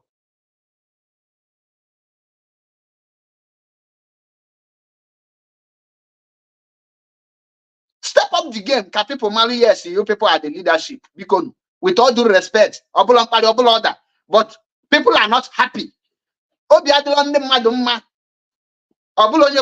Emotion. It's nothing like emotion.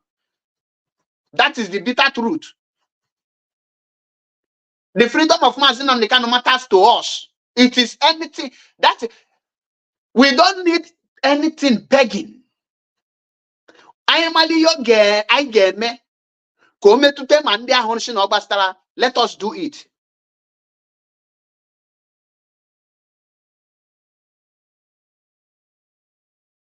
Listen, that is what they want us to do. Yes, if they want us to fight, let us fight. Okay, it is said they want you to fight. If you cannot fight, then we continue doing it. If we cannot rise up, then we continue doing it. Now, give the between if we continue obeying them, that means that is how obedient. Where is obedient today? Obedient say yes, they want us to come out, but we will get as we take them. Today, have obedient rising up? Where is obedient? Have obedient to regain their mandate? The answer is no. We must stop saying that is what they want us to do. It is called freedom fighting, not freedom peacemaking. If they want us to do it in peace, we do it in peace. If they want us in pieces, we will give it to them pieces. If we are not equal to the task, then we tell our people, please, let us all start begging and surrender. It's either if we are not capable, let us surrender and start begging.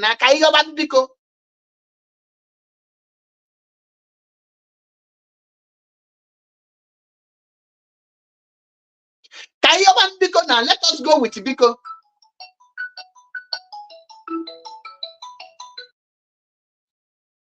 Welcome to the program. Tell us your name and where you are calling from. Yeah, Mazi Ndewo.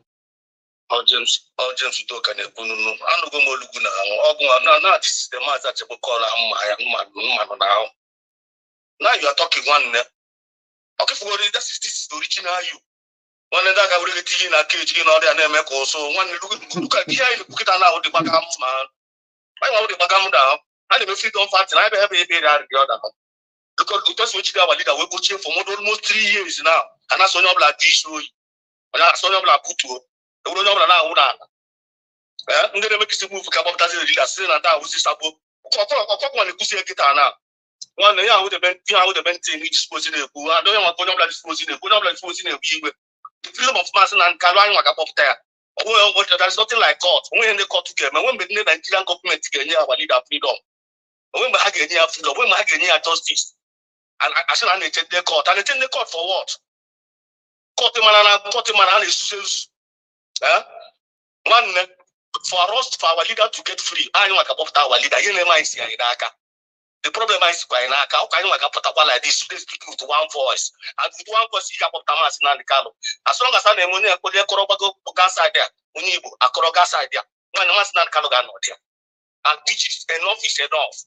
This is a time for us to come together, leave sentiment apart, leave misunderstanding apart. And you get together as Indibu, as Biafrans. One pop Mazi Nnamdi Kanu. Idiot, I never. But I'm going to put one voice. Only the gas idea. Only a gas idea. At the end of the day, in mind. One will be the mark. So one I like to speak to engineer. God bless you. Yeah.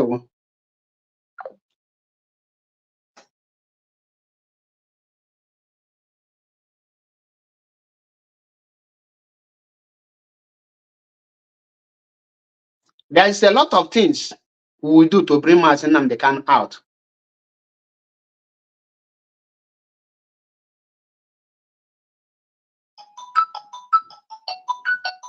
There's a lot of things to do to bring Mazi Nnamdi Kanu out. A lot. Welcome to the program. Good morning. Good morning from here. The right thing, the correct thing, understand? Because as it was already now, many people are demoralized. Many people are looking forward to see action all this while, understand? But for the fact that now DOS that that let's give peace a chance, for example, understand? So let's give our barristers, our lawyers, the necessary space to do their work, to do their job. They have actually done their job. It is time to start, the freedom fighting. And what I'm trying to point out here is this: this will not be like you rightly say, all those. Others say legacy, Biafran flag, Nigerian flag in Nigerian Biafran territory, eating of cow or selling of cow, all those things. Most of them were not carried out in this time. And I know that our leader, HDOS, has also issued another warning that if Mazi Nnamdi Kanu is not released, things will begin to happen on the stand. I'm pleading with the leadership not to not to renegade on that particular promise. People are not really happy. And about that now, many people will begin to, even many IPOB members will begin to quit. They'll begin to say, what they mean. Exactly. When I say that, Mazi, don't say this is what we want. Na lie. What you are saying is the right thing. You understand?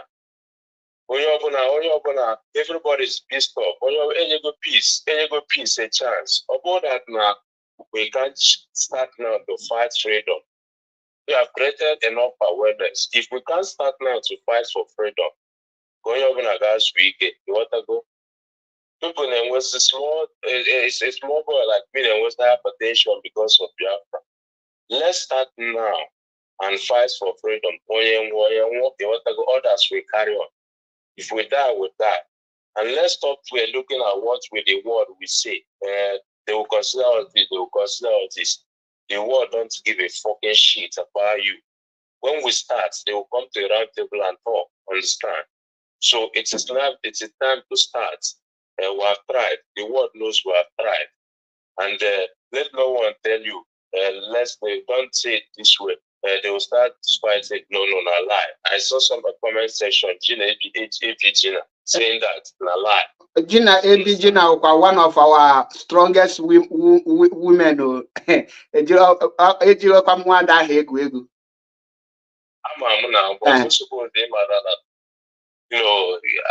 don't try it now. So, you are in line with what you are saying. So, again, DOS, Biko, that is, maybe I'm some of my friends. I'm a youth. Also, some of my fellow youths, and I can't join AI now. I say, my AI, nothing is happening. No push on my there, nothing they happen to them. When you mention couple, nothing they happen to them. AI, but over them, what is Sana for now? One day, this one can contribute, now what can done something. When the children can support you in there, what they mean. Exactly. But some people, nothing they happen to you. It's a matter of joy. I can say one of that serious. Can't go there, but because DOS, people, I let you know that is them. Because they may have the content creator that they create. Then they make sure that they make sure. They feel the same here, they might be why they have drama. Thank you, Mazi. They were watching, okay. They were.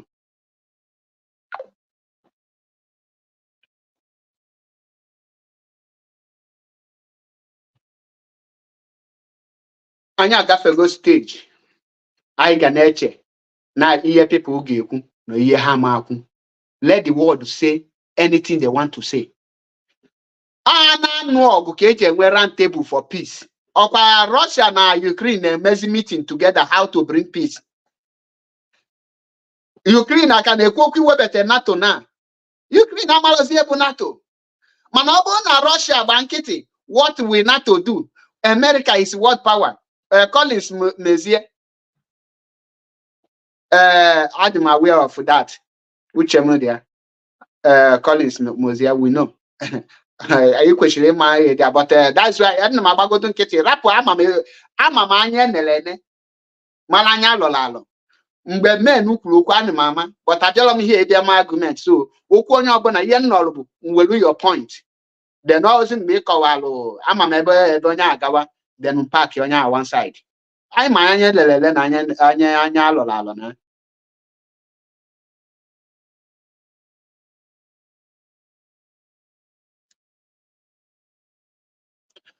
Tata, Ukraine analogy kutoku NATO base na their land. Ukraine analogy akụkọ NATO ihe there. If American analogy make a threat to Putin, or go Ukraine na Putin, analogy make headlines. Now, Ukraine now nozi under piping law. Lekwetezini yotuku. All action cost ya. Obu na Putin. Welu peace where biaba. Welu peace na bia. Na yo Ukraine. Na yo NATO. By now, ekenwego NATO military base na Ukraine. Eka for American troop aka jugo Ukraine. Ikafugo aka no na akọ no. But if Ukonji Bamolu Ukraine fee upon the whole section, yes, someone not get with the difficulties. On with the difficulties, and on with the result.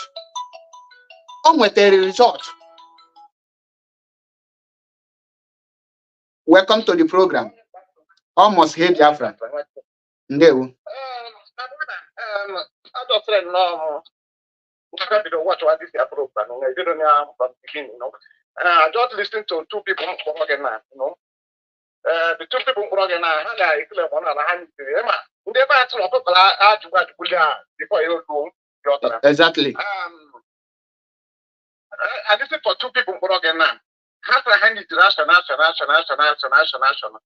In the case you got that two people are saying hand is national. I got a meeting. I like to put together any direction. I'm not regulating any direction. Without the money, cannot pay anything. If you want to teach maybe our people, maybe they have money to for him, maybe to counter war. The first war is not easy, my brother. You know, after we repeating 1970. You understand what I mean? Now, most of them are like a meeting. Most of them are talking now. To keep that man now, they can swear with my life now. Most of them talking now. These two people now are listening to them now. Keep that man now. These people cannot even present 1 year receipt. 1 year, even 1 year is too much. They cannot present 1 year receipt. They say, we need that. I get you still at work. You know? No, we got to think what we're going to fight war. You know, I don't know why our people cannot eat it. You know, if the POS, let them do their job. You understand me? If you need to work, go out and take donate 2 billion or 5 billion or maybe donate even a million. Let us go only if you donate to that kind of man, maybe they don't do anything. You know, that's going to pay for them. They not be saying, you come meeting, okay, last meeting we did here, last week, not today in the IPOB list. 5 people. But in this list, we have almost more than okay, let me say more than 5,000 people. Only 5 people be able to meeting. Okay, make it how those people not get working there. Hey, we need action. Hey, let them start to work. Let them do this thing. Hey, what the US are doing? My brother, it's our people. It's our people. You know, even if like me, we start from autopilot. I swear to God, we need to start from autopilot. So all of them need to go down. Just fit. Let me tell you, I love Nigeria. I love autopilot. I love Nigeria government model autopilot. If you autopilot, I swear to God, 6 feet, go to your family. Because all this problem now, all this person that can problem now, most of this problem comes from autopilot. You tell me, I will forgive you people. No forgiveness. I said it on the air. Autopilot, go to your family. All of you, we want all of you in a way. No need to go too far. My brother, any person who call you, who wants to contribute, ask the person, are you going meeting? Are you going to put money? You understand? If it's in the home mountain at the car, please, how many times have you gone meeting? Not be talking about the air, talk is very cheap, man. Talk is very cheap. You are not going to put money. You are not supporting the ESN. Someone who maybe you are not going to meet, how can you support the ESN? You know what this is, my brother, even I told them what people with this program, even on Saturday, the best for our people, I swear to God. You understand me? I the best for our people a lot. Here in this year, we get more than 5,000 or 10,000 people. Only 5 people they come meeting. You tell me, say, let us go war, let us do a fight Nigeria, let us do. Nigeria have a lot of things to destroy Igbo people. They have a lot of people to destroy Biafra. Brother, come meeting. They cannot come meeting. Contribute for EFN. They cannot contribute. In one ticket, okay, are you paying him? If the government is paying the monthly dues, okay, but you say only so you want monthly dues, go and fight for Nigeria. My brother, our people, I swear to God, no forgiveness. I mean it. No forgiveness. Brother, no faith. They are not thing I want to say. This may be TOS and listen for this broadcast. And I think we need to stop in Biafra land to spray money, or maybe being waiting, or maybe in local anything. To spend money. You understand what I mean? Exactly. No, the world is listening, and I believe they are listening. That and that is the biggest problem we have in our problem.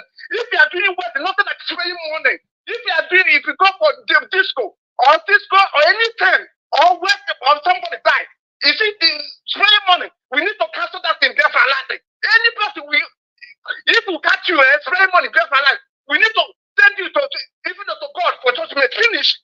No forgiveness. People are dying. You understand me? People are dying. A lot of people are dying.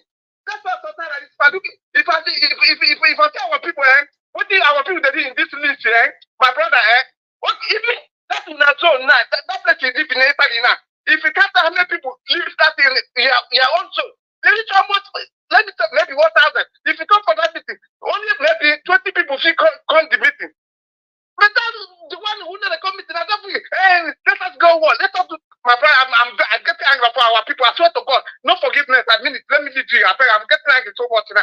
Any person who call you, ask him that question. Are you going meeting? Are you going to put money? Are you supporting ESM? Only that talk. Thank you so much. God bless you. Mazi Dalu. The reason Namama Jubagi question is because you are an IPOB member. But anyone that's called and say that he or she need action at this point of time is also right. You know the reason I say so? Because we cannot continue. This caller you have called before, but it is to counter what our brother said that we cut it off. I don't want any person to counter what he said. My brother, you have called before. What is it? You have called before, right? Yes, so I can clarify that something. Oh, yeah, again, I can actually clarify. Achalam Kaije clarify all those things, my brother. He speak his mind. Personally, I'm an IPOB member. I'm going to put you every my views every month. That contributes when the year I'm talking based on the fact that the leadership of Guarani and the announcement they make in a radio Biafra. I'm talking based on the fact that how we get carry out that's a promise. You understand? Because people are eager to see what they can do. Understand? We know that our people are stupid. We know that our people are messed up. But we want them at least to step up the game a bit according to the promise they made to us, so that people we even the little of us known as IPOB kind of change or our moral is very ginger to keep doing things. You understand what I mean? Now many of us are feeling yes, they don't want to contribute. But I don't want no inside. We want, we want answer of Biafra, that's why. I'm the youth like that shit. I'm not of me made the turn of no issue it because answer of Biafra and I contribute my money every month. I've never missed paying my dues. My brother, that's why you actually when our brothers speak, okul opinion, and they are not all here to counter opinion among ourselves. Because your own opinion is well understood. All this is the leadership. You pick you.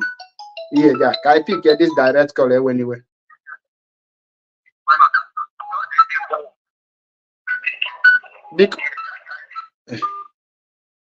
They call the direct caller call to go.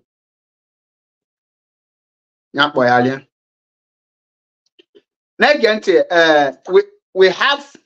We know that name will infiltrate us. We know that name will sabotage us.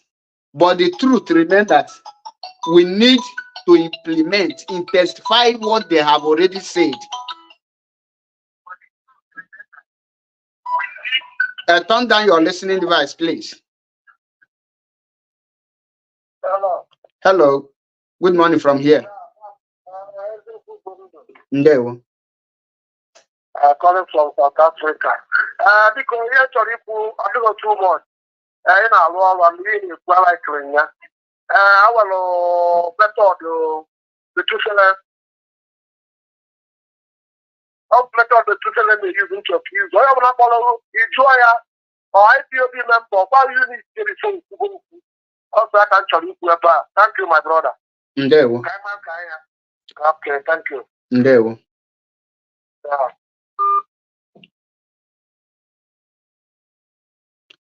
Onye Jummo number on the screen. Yes, that is my number. All my number on the screen. Now, Anyabelo, this program this morning, I brought for Ibiamewa argument. The truth remains that now the judgment court to pass yesterday should be an avenue for every Igbo man and Biafrans to come together. It should be an avenue for Onyobuna to support the leadership at this point. The judgment yesterday is a sign that there is a need for all of us who are genuine to come together with one mind to fight for this Biafra restoration.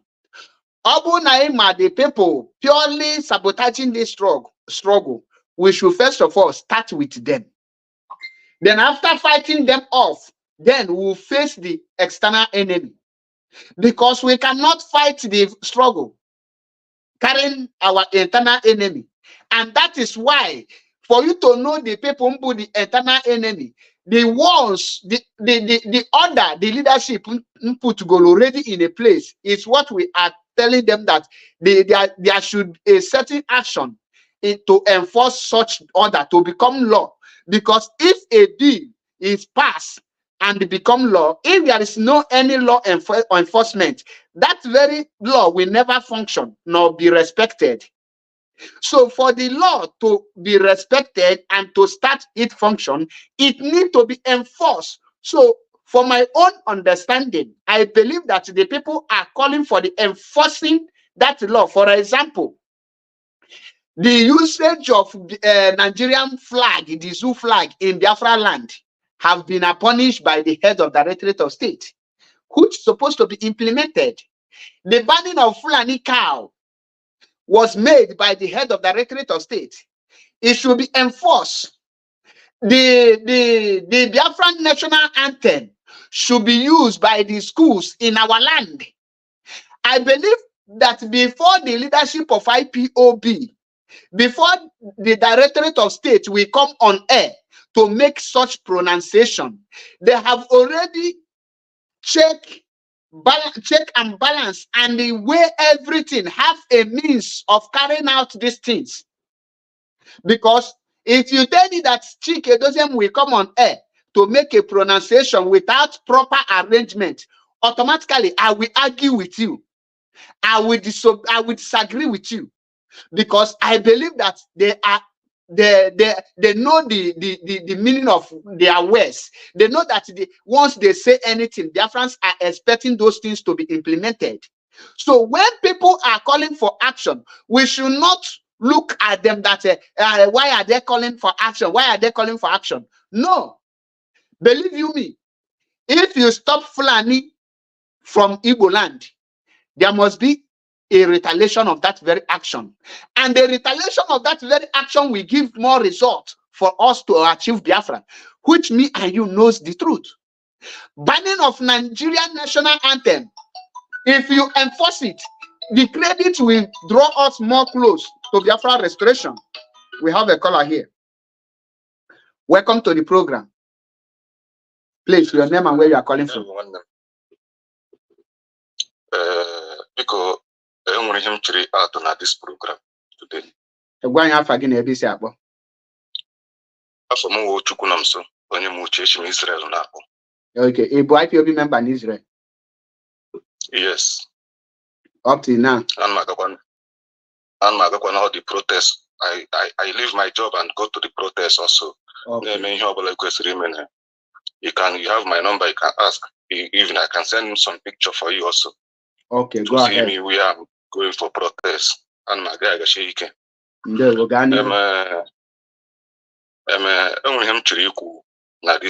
issue this time around because our problem and I believe in the DOS handing in a list to this program. Now, my suggestion and my idea Southeast all the whole churches, in Yobola churches, in Yobola Romenala, I will do one side. Hey, no, that Onyobola Humanala or Onyobola church, Inyobola then ịhụ na anyị ga-awepụta ofu obi lụọ dị ọgụ because ya na ndị mmadụ na-aga every Sunday ha jikere gawa chọọchị ụfọdụ na-eme omenala ma brọda onwe onye ga-asụ ofu asụsụ ọ rụrụ ha ya alụ ọga nweta but before ya enweta ọga ka chọọchị ọbụla nọ na ala South East emechie ya close with everything with church because ihe anyị na-ekwukwa ikwuchakwa ya na ụfọdụ ha gaa na chọọchị pastọ esu ha ọtara ọba aka ọrụ agwụ ihe niile na-ekwu awụ ihe lụrụ ụkpụrụ some of us ihe ebe a na-enye anyị emebi our brain na this church a na-agwụ ekwu okwu a ihe a na ya ga fight this church mechie that church in toto my brother ịgba gị eziokwu Igbo niile a ga-eji ofu obi aga ka South East niile ọhụụ sit at home nothing all the whole churches nọ na South East close iwuru onye omenala close ka anyị dịrị neutral ka anyị ahapụ na ihe gbasara chọọchị omenala sịkwa anyị dịrị neutral lụọ dị ọgụ biko na ọwụ just a suggestion m nwetara this morning. Ndewo nwa Chineke. Ndewo. To be honest, here there at this point it's well acceptable. Ekwetem na nke okwu. There must be a sacrifice. Mgbe aka ị ga-eji fụ all these pastors ifu na ha na-aga protest, ifu na ha na-eme riot, ka ha wepụta that their riot towards the Biafra struggle. This our brother Mkpokita from Israel. Asị na nwe mgbịrịgba here nkwọlụ gị mgbịrịgba. Now, achọm since because anọgo m na IPOB since 2016 will date. That's when joined an official. 2016 can join an official. Man, I'm on IPOB since before 2015. But I joined him, take his oath 2016. Now, actually, the leadership nyekwan order every IPOB family meeting after Kabacha monthly dues. Let them ask the IPOB members their opinions towards Biafra restoration. Every month after meeting, the coordinator submitted this report to the national. The national will gather the cover the whole suggestion. No, after each unit, the most important one submit this in this is here people now suggest that this is one of the procedure I can use. I will 1 or 2 call the hacker this suggestion. Like here, this our brother who here now. Here, one of this thing. I nature the action I take for our people to have their freedom. No pain, no gain. All these things. When we lose something, when they make something. Now focus on this and that.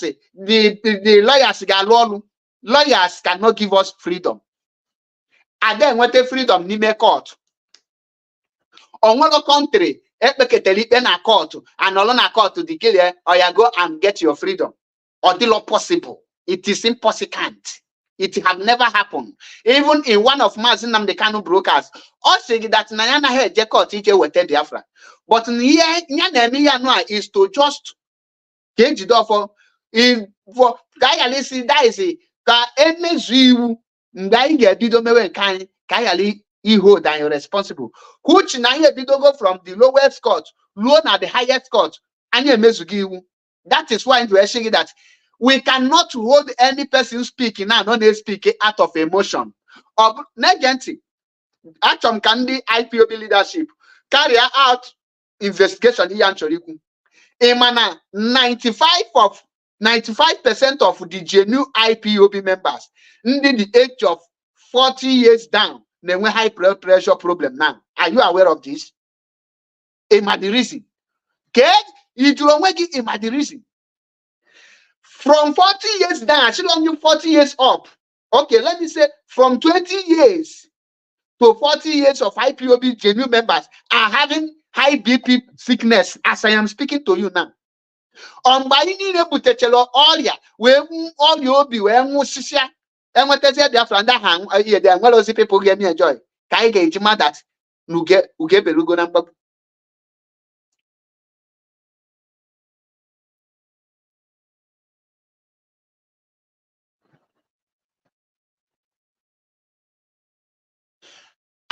At this point, Kai question or full issue of this closing of a church. It is a welcome development. And when no action I get taken at Biafra land today, the world they get but had make any noise about it. Because I got you here say. Also, I report to you people, but you people turn a blind eye. On behalf of no Kukigeji, lay your emphasis. What have they done? That's when they share our people. Yeah, this our last caller now. Make a good point. All this he have prayed. Now for Mazi Nnamdi Kanu coming out. Because he almost no. After campaigning for Hope in order to clear his mess, people in Bubia, which I know that he is a liar, because Oduheje have already said that Mazi Nnamdi Kanu will be released in December 2021. Today is 2023, December. And catching on Eagle prophet of doom. But I know the date Mazi Nnamdi Kanu will come. Momenala, although omenala nwelebe ha na gada, no omenala person gather in anywhere. Nana kwaka or anything. So, but obu no well onye bende omenala na gada, they should also close it for now until I want freedom.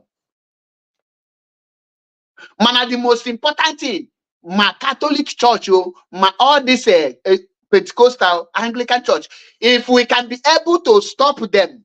My their Monday Bible study, Tuesday revival hour, Wednesday fellowship, Thursday revealing secret, Friday prayer condemnation, who hold my panty for Saturday, and Sunday. All these things should stop with immediate effect. Now, this is one of the suggestions our leadership should be putting in a place. Obulo call for war. When we say action, it's not a just declare wars, but declare Biafrans. And perhaps for a struggle of this magnitude, should have a plan of that now one will fall out at any time. In this very movement, I question this sure that so they should also be planning ahead as the leadership, because that is the reason why they are called leadership. Plan ahead, make plans ahead of the event they play on. And another thing is that for those of you na basandi sing kata well, people are not happy. Like our brother Nkekuloku before this last caller, Nkekuloku about Manatu monthly dues. People are no longer coming out in IPOB unity, but the truth should be told. The reason is because I create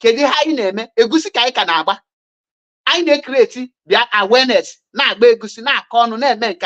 There is time for everything. The time to stop of the time of Igbo one is stored. The time, for example, Mazi Chebepol suspension here now. You don't near the suspension. Such things shouldn't be taking place. Ona contribute to for people in IPOB, in case you don't know. I was suspended for nothing because one idiot Kuloku and report or follow the necessary thing. End of the day, I was suspended for nothing. Such thing they put people in way upon IPOB. Even my name I been stained. And man no, I seen a Mazi Chebe stubborn. Na Mazi Chebe you make on. Man na put the home na phone. And I seen a Mazi Chebe stubborn. Man na hana put the home kata. I see that Nasimu meya. Na make me. All those lies pending. People na know they are seeing, and the people man can be zoku. On them people they pull off. Kaina go one in Kebezoku. And over pampering, over praising. He praise the people. Ne make it na result to failure.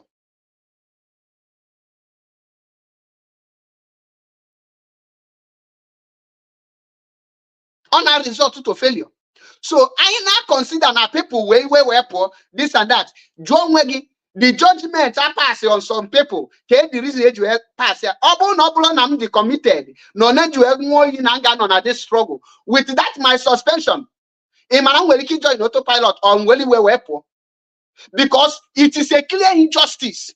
It is a clear wrong judgment meted on me. But I chill him because I'm that now. That thing cannot pull me down because I come in the. So those ones should also look into some people can pass such a wrong judgment. Then he will join a bad group. Join and they should na had messy. So I know kuna people analyze their meeting. Can you go on? Can you not contribute to it? Obloma the just banana autopilot. And will if a mellow edge you ever win.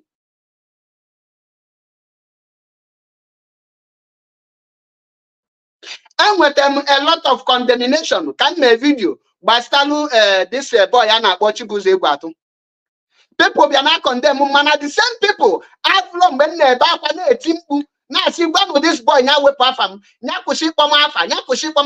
I reported there when the people they claim kita ni yem danger. Melon mechion. Have fully at that time.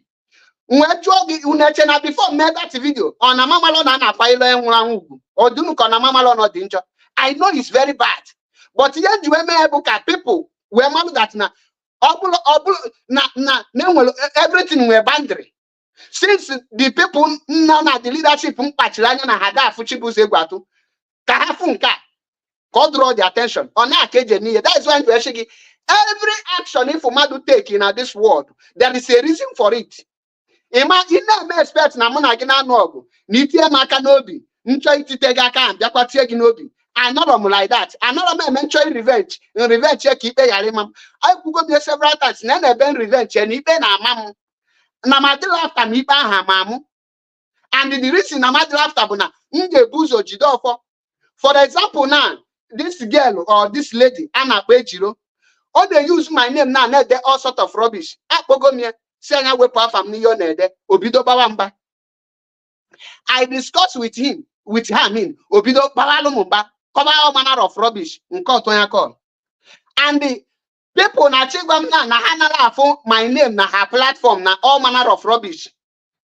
Mana didn't get the reply here now. If some people innocent, Mazi, what you did, you will hear that the respect I have for you, you have lose it.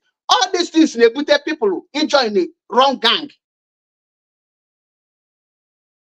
And the leadership must also, but some people will tell her report about some person. Based on what the leadership, the person will tell you. I try as much as possible to contact that person. The real truth. Because then when some people non coordinatorship never have a problem with ordinary members, it took us on your suspension. These are some things I can never. We have a caller here. Welcome to the program. Nde wo nwa Chineke. Gwa anya fa gị na ebisi akpọ. Ekele m gị. Afa m bụ Esomchi na-akpọ from Cyprus. Ndewo. Ị bụ IPOB member. Mba, register be m official and m ka na-achọ otu m ga-esi register n'obodo a. Okay, ihe ọkwa your number. Okay, after this program, I'm going to try. You can show national coordinators of Cyprus forward the number. Okay, good. Because remind the alum after the program because a lot of message in Africa. Yes, yes, I get the message after the program. Okay. Na I'm the colleague of Mana Mboni Naba. The Calapago TC Upono. And then I said a cage the package.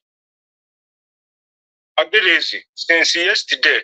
Came when ya on where Obi Bowaram. Obi Abowagum, no now, Bromo no here. ana ama m na otu a ka ọ dị ọtụtụ ndị be anyị, ọtụtụ ndị Igbo ndị ji ezi obi ha wee tinye n'ihe a na-eme. Ama m na obi adịrọ ha mma. Ọsọ ndị efuru efu, ndị eriri eri, ndị iro, hawa bụ ndị ga na-enwe aṅụrị. But many genuine people ghọtara ihe a na-ekwu, even the sagodi ma Biafra struggle or whatever aside, onye ọbụla nwere humanity in him or her ga-ama na obi kwesịrị ịgbawa ya this time around, because onye a na-ekwu okwu ya rapụgodi about freedom fighting, onye a na-ekwu okwu ya bụ mpa mmadụ, o nwere children, onye a na-ekwu okwu ya bụ husband mmadụ, o nwere wife. So kedu otu ọ ga-esi wee dị gị enough for how many years for a crime that you never committed? Ejidoro Mazi maka na o zuru oshi, ejidoro Mazi maka my brother sị gị na ọ na ncheki gide ya, ụmụ ya bụ iri arịrị. This time around ka m ghọtara ya na-akpọ iri arịrị n'obi. M na-eri arịrị because arịrị m na-eri bụ erigide otu anya mmiri ọpụọ m n'anya. I just try to call myself back because ebe chekie afụfụ this young man na even if na ọ bụrụ na m nọ na Nigeria, ọ bụrụ na ọ dị m otu o si wee dị m now, my brother sị gị even ọ karụ m mma ka m jee dị ese ọ ya gbuonu m ka anyị bịa ya afa m na m nwụrụ because of ọnya is better. Kedu ihe anyị nọ na-agagharị eme? M na-agwa my people m anytime m na-akpọ na phone si ya na if as far as na this young man ka nọ n'ime that place, things will never be, things are destroyed. As in onwe bụ ihe na-emebi every day, things are getting worse every day. Every 1 minute that young man not spending in ime ban, things are destroying and things are we keep on getting worse. The only thing I what can we do? I know different opinions of people who go now. People, Mazi, what put that word? And when using that on your bonabuto here is forbidden in this platform. Yes, I know. Using it because ask on your bona bunye kaya me kukito on your bonabuto on your bona bunye. In fact, Imalu King myself, he taking personal action, take care yourself. Abloshi but that boot on Ekupani again, Mazi, because when you were put on the Pupuna, Anye boot, Anye Punina, and no someone yoga. We know what to do. Exactly. Yes, I didn't put to based on them, but now we get now Pusina. You open a game, make a mayor, even thinking all them no cobro nona, onwere contact when I come one number that come one a pen, come one, get Indian in soup, all of them go up. And we are if we work a page in the mother, get it out on a misspent or one kanya. So you're not chairman, can you want Maronabona? They are married yesterday, got a paper, but I know more problem because moral and Anabona, put or you put that. And I further the Nachi channel Naga. Can I pay a fight to one rather? Or you open a beer with that different idea? Can you join there together with a pull up or something? Exactly. So, what be the Mamu to Noketa? Even in the Kuma barrister, Jofania barrister, Nisi, in a yesterday, we eat a man, Ika, this man, Ika Bugia. Hey, Megon Kagame, Mukama Popatadaman, dear. And don't you know where put you was and I am Popata, no, I know I got Popata. So, I know I call the Rime something, or put you non, you put on. I have been a Buru, and you even Monday autopilot on you, Puma, honey. All of them, they are now accepted. All of them, they are when you open up your work, they action. All you open up with action up on what even from next week and Anna, Ozugaba, after 1 year teacher. If it's starting from now, my this Christmas, when you open up Christmas and I get one, I'm first day with Christmas now.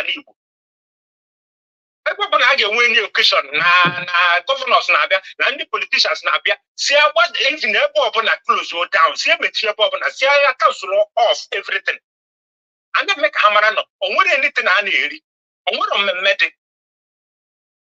On what any manage any place. No on did you chair mayor? Because upon on Ambagu side of Magubu Kaya Namer, I'm a made Kagurina met that place. From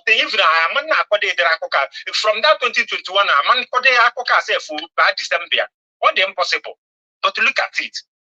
And since that time, and the plan on there, come go because more after I plan on the head. Plan on the Kitapo, each get a amam penyi be amam topani anga amam meni to na abia today etinye ya onwa ato abia na onwa ato etinye onwa na ajo so na common sense ali ya ni na egbuchara oge nke pupu idi oto nke abatinye no na tokwara ijikwa style ahụ we na ebubu nke ya na ebu oge dị. It can never happen. Onye ọbụla pụta na onwere onye obi dị mma. Ụta na ebe akịta ọ bụ na ọ nwere ihe mma mụnwa ga-eme mụnwa even since nya oge ahụ mere ya nya ka mụnwa ga-ebidogo mewa. Abịala our influencers na mgbada side anyị ma ndị musicians all the celebrities ndị bloggers ha niile ha ncha disappoint my brother. Even onwe this our brother no Germany agbala nze. Ọ tụrụ agbala nze ka m si wee mata gị maka m na-ege program every time mara na ọkpọ gị Maazị Paul achịkọ oke mmadụ.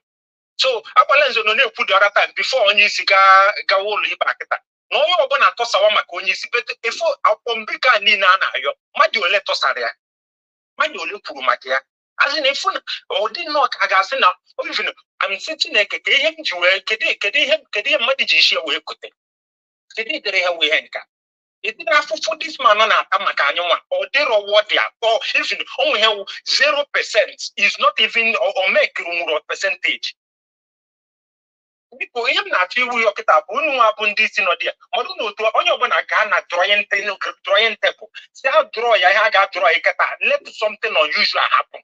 Ihe dị unusual kwesịrị ime because ọ bụ na abụ emere ihe ji wee mee ụbụrụ agwụ ụmụ nwaanyị were ya kere nkụ buru n'isi ladi ya. Eziokwu.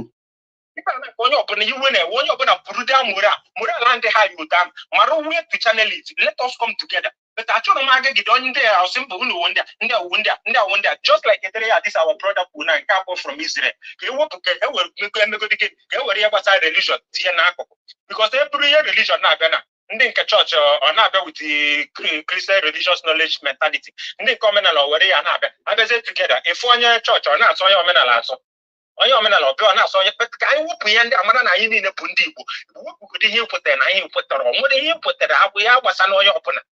So what did they say in your life? Because this different religion, all your PhD that I wear so bright. So that could be on that man with all the 100% acceptable. Yes, I concur with him. Yes, let me to another place. It will put an open up side religion. The man I give me active system. But when it will put religion. Even ndị ọdịnala afụ that prophecy ebuka obi nya asị na ọ asị ndị ọdịnala onye prophecy afụ nke ndị ọdịnala ndị ebuka obi ma ndị Kristian ha ọfụ nke ndị ọdịnala asị na ọ asị ka anyị wepụgodo ihe ka anyị fụọ a ga-ashọtụ ụlọ ụka down because ọ bụrụ na enwere ụlọ ụka nwere ebe ha ga-abịa wee nyewe this their fake prophecy and the ọdịnala people n'onwe ha because apart from Matthias enwere onye ọdịnala mfụ na agbakọ any place. Yes. And because it's not in our culture to gather unless we festival or no or which occasionally. But for now, everything gathering should stop. That is opinion. Because on back people matter na danger. For now, danger. That's a sign of the things ha ga na-eme expect ha ma this mgbazi ha wee kwadowezie mana ọ bụ ka ijide aka people will never understand what we are into. Mba ọ gakwa na bidat because if you tell ekpechara ikpe a na-abụja anyị akịta even from today ndị mmadụ emove on with their life. This is of course for you and they have beyond na nche so ọ na-agbali m obi motifu na ya anụmanụ ekwu bụ future mmadụ no future millions of people. No future millions of people. People are going to the only thing they depend on I can provide my daily meal. I can eat 2 times in a day. I can do this. I'm okay. Oh, bona. Oh, when I put you know, you got to say, I may do that.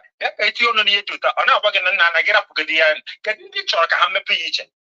But in a program market, we can only make comment session now. Madam, I think may do that, may do that. Anya, a joy, one on where they oh, you put me again, may wow. Because more no one, I'm among them now. I'm among them more. I give me one. Them more after I can afford to come mess some certain things. Because all the time I got no more on you. Peter, my second, Opi, upon only upon Opi, what I'm business yesterday. So, I can't have a very yesterday, we had that 15th of December and you pour this one. On your banana line 15th of this. So, this nonsense again. Onye si na Nigeria will soon. The mother no marry Nigeria better. Nigeria will soon. It's an insult to the zoo families. Zoo paradise. Zoo paradise. Here Nigeria will jungle. Even I'm not jungle or Nigeria. Jungle where on your hand of Nakibia, the area. Each then can copy. But even as you have to say according to your strength, according to your family, according to what you can do. Exactly. Nigeria, my brother, all the survival of the fittest. So they didn't survive 1 year. If we are ready, I will know. Can you go there from now to December? If we December and again, I know why. They can have funding Canada over there. One year, stupid man, no, where they put it. I thought I may happen. Also now, chief priest, cause now again. On your baseball sabo.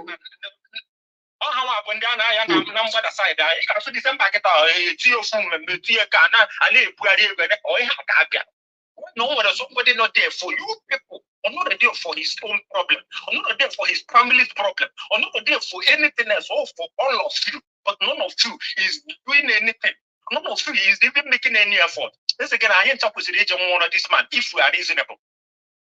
Every IPOB member, not the diaspora, every meeting, let us march down to the east. I want to chat down. No, you're going to Nigeria. Say another place. Yeah, say they block everywhere.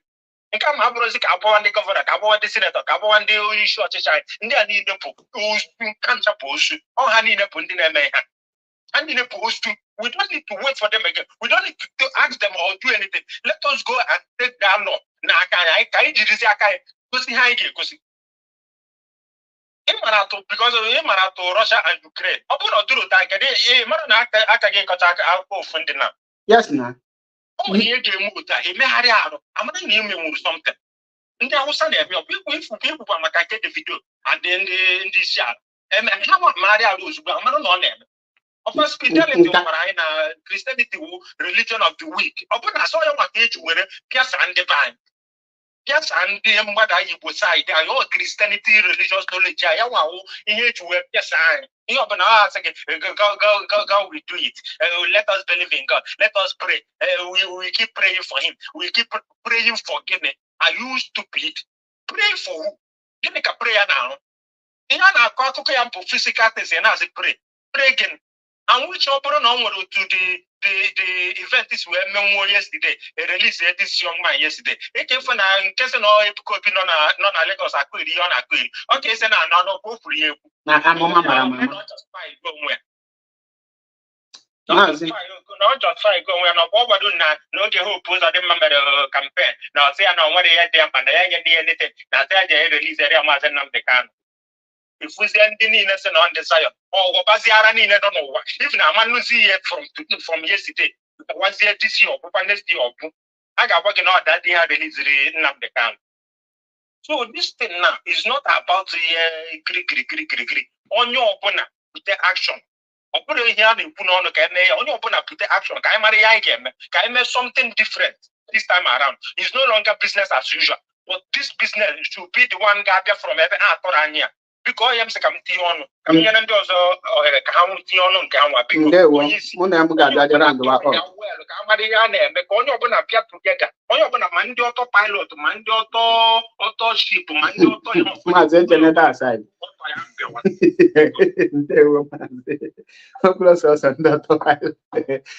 now, like, thank you, my brother, for your wonderful contribution. Agujegbe Charles, Ezemwa Mbajito. Negemonti. Why I insulted you is because Nibia, now my comment section, Bia condemn where my action. Meanwhile, Nande Fologi, na for your comment since Chibuze Watu, name all these things. You have never one day in your platform, right? Yeah, or there anything to tell him to stop using Mazi Achebe name. And you claim that Nonugi Neluni na the Neluna Ebendisi no. Or once can be go like what Begadundisi.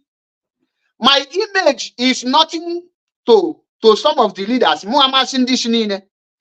According to some person or the people who has suspended him, na words used to them na how I like it. Is that the reason you get in your suspension? They like your words used. Did I insult you? The answer is no. Now, Madu Jafam ne caricature celebrating and the beneath the which I tried every possible best to report this issue. The people have followed deaf ear. All of you, as now this is my age. Now this age, no, and mama here danger.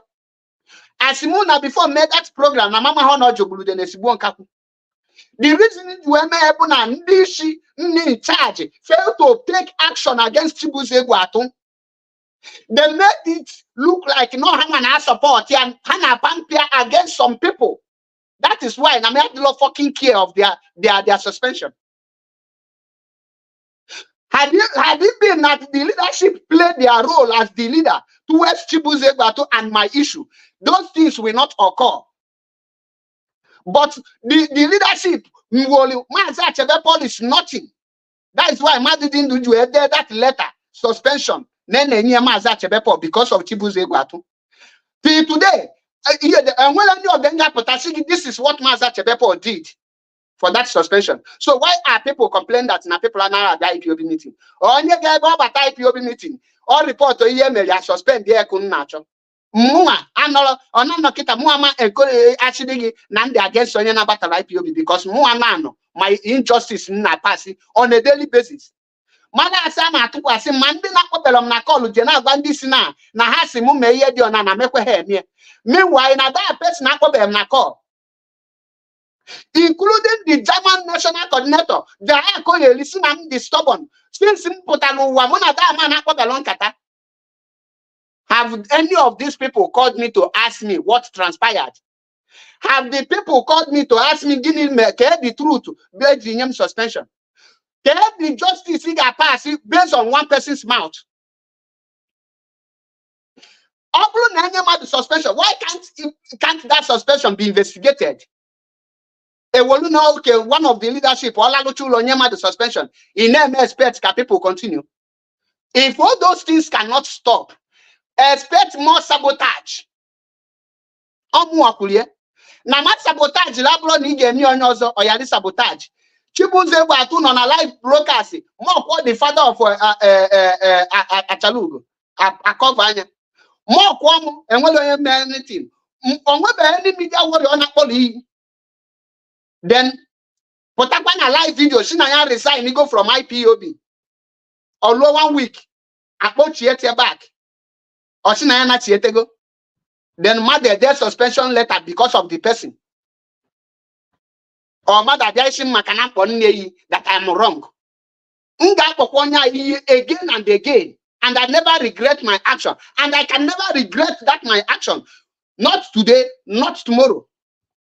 I'm a man of my words. Abulom working and I anyhow. Abattle my IPOB Kambulu Johnson, Kambulu John. I don't my IPOB Kambulu Jew, Kambulu Nzus Bezuzu. I joined in my IPOB because I see the ruggedity in Mazi Nnamdi Kanu. That is what moved me. I will not hold the ruggedity in Mazi Nnamdi Kanu. I will not join IPOB. And the Obu Naban Kitika, that ruggedity one point IPOB because I am rugged on my own side. I don't say every day and I call you without action. I believe in myself. What you do can tell. Or you can't believe on it. So Charles Aguchebe, my brother. All Nampalegi, Malu that Nampalegi because of Libya. They are condemned. Yeah, they are without condemn the other person. Because all the Namfulu in any of your posts or any of your video or neighbor or no will be on a program where Sinia Chibuze Egwuatu na po not the loma ni condemn it. If they are going to be Muama Ogi. But need they eat that day you were capable to Chibuze Egwuatu. That is why I abuse you. I be whiter than white. That white I cannot protect here today. Some people now come saying that now judgment is based on the hierarchy and the labels of IPOB. Those things are not making. So now I give myself an example. All those things we are meted on me. Bully and all IPOB, bully can me and when they get such thing, he hold to tuta sabotage ya he get make him.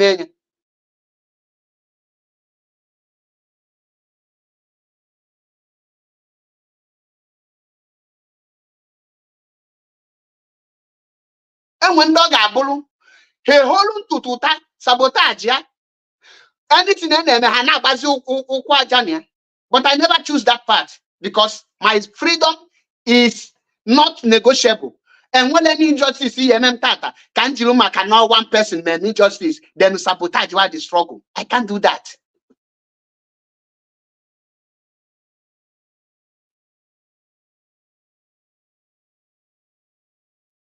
Somebody na IPOB, a coordinator from IPOB, seem that na the reason na only issue a media na ONM suspension, not on matter IPOB, na here there, no bumuza about IPOB and not on matter by age. And for that, not to go do wrong, na ma be not the wrong. If now he try the same thing, he shouldn't have the apology. He may acknowledge that now the right. Man, no longer the apology. Don't the apology.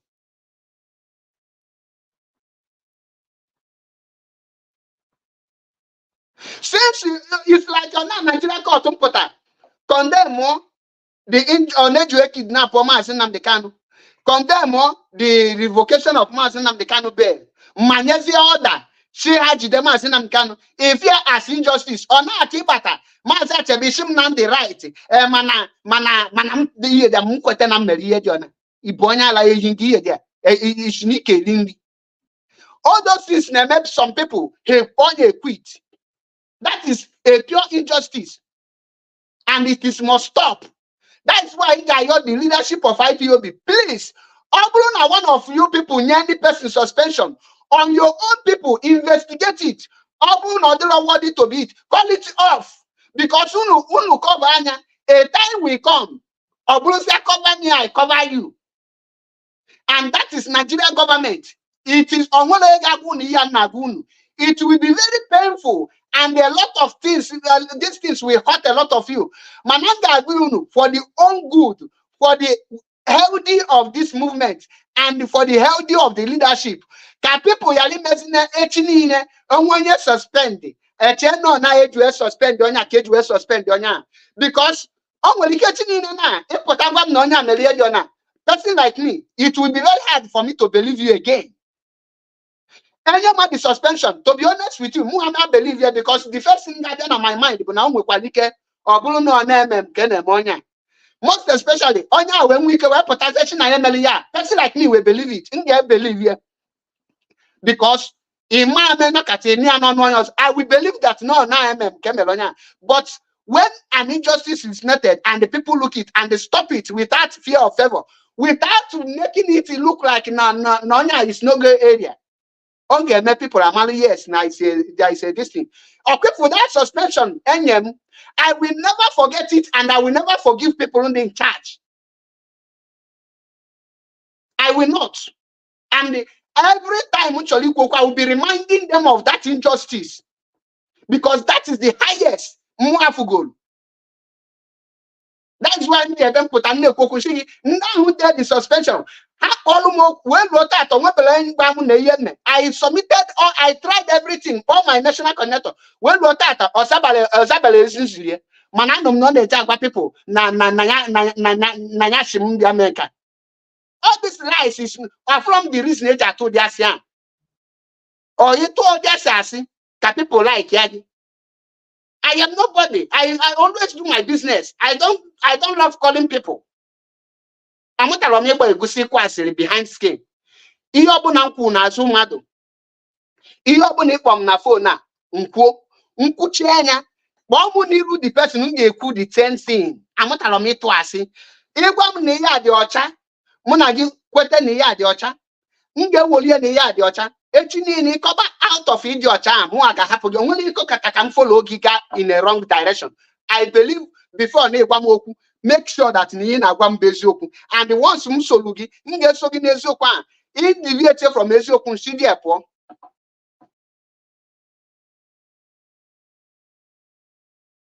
Sidiapo.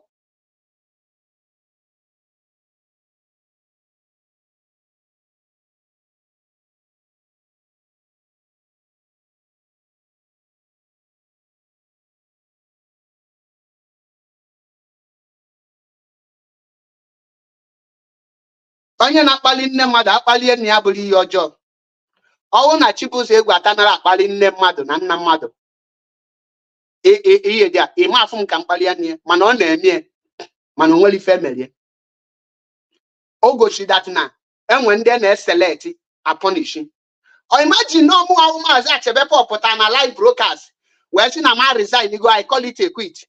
After 1 week we nachiete na IPOB. Imagine how I will be treated. Manon Nagam that he is one of us. Can get fit as one of you. I call a spade a spade. That is why and they don't put open that near Nagagi Bezoku. Organa fogo fonanti. Abona mbata IPOB via sabotage IPOB. I could have Nkada Sigoli can make a good IPOB. But I battle on this sabotage. Ndị nọ na ebe na-aga meeting here ga testify my effort. Ọ bụla ihe anything I never go see my work on social media. I do my things. Ihe kwesịrị ime na IPOB na-eme. Another me to one the first person who put the IPOB na Italian newspaper bụ mụ nọ here. O nwere na Lego wee mie. Ọ bụrụ na ọ bụrụ my suspension na ihe that now organizing more than 5 journalists na my zone here. Nchọrọ bịa mee interview. Organize ya interview ka ihe there ka ha buo about Mazi Nnamdi Kanu case. But I cancel it because I'm under suspension. Join my coordinator. Mgbe na video social can make a share na project nchi. But I cancel it. Or more akemekute. Am I the one that lose it? No. All for the movement. Now suspension. At least I can go 5 IPOB na another newspaper. I did it first time. Ghana newspaper and IPOB in 2019 or 2018. I did it. Another one can't never organize. The next thing you are suspended as if no suspension. I lose something. You check the consequences of actions you are taking. Although now your actions will bring damage to the movement more than the good, you don't take it.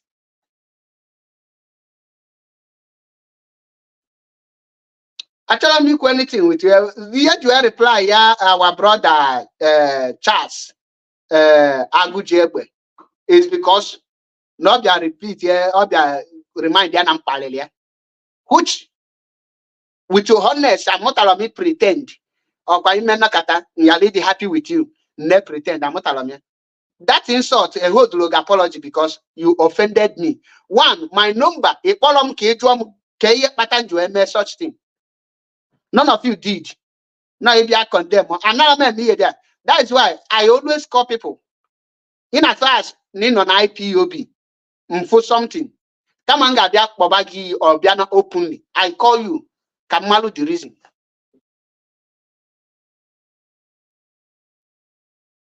Kamalu the reason. Another man just important Obama the Ejiro Miaweto. This struggle changing a lot of things. The struggle changing a lot of things.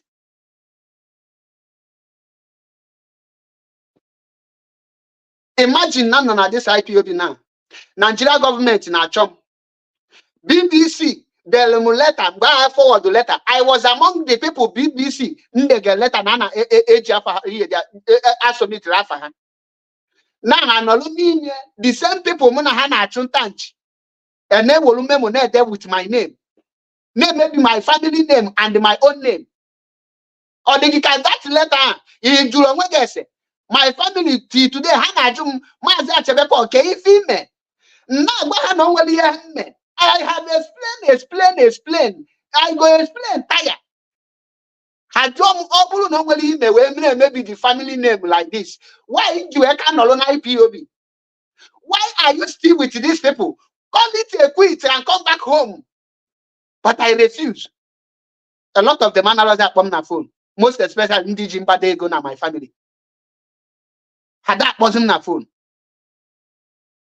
Because that name none will put your name maybe by in on IPOB will go now. But I face all these things.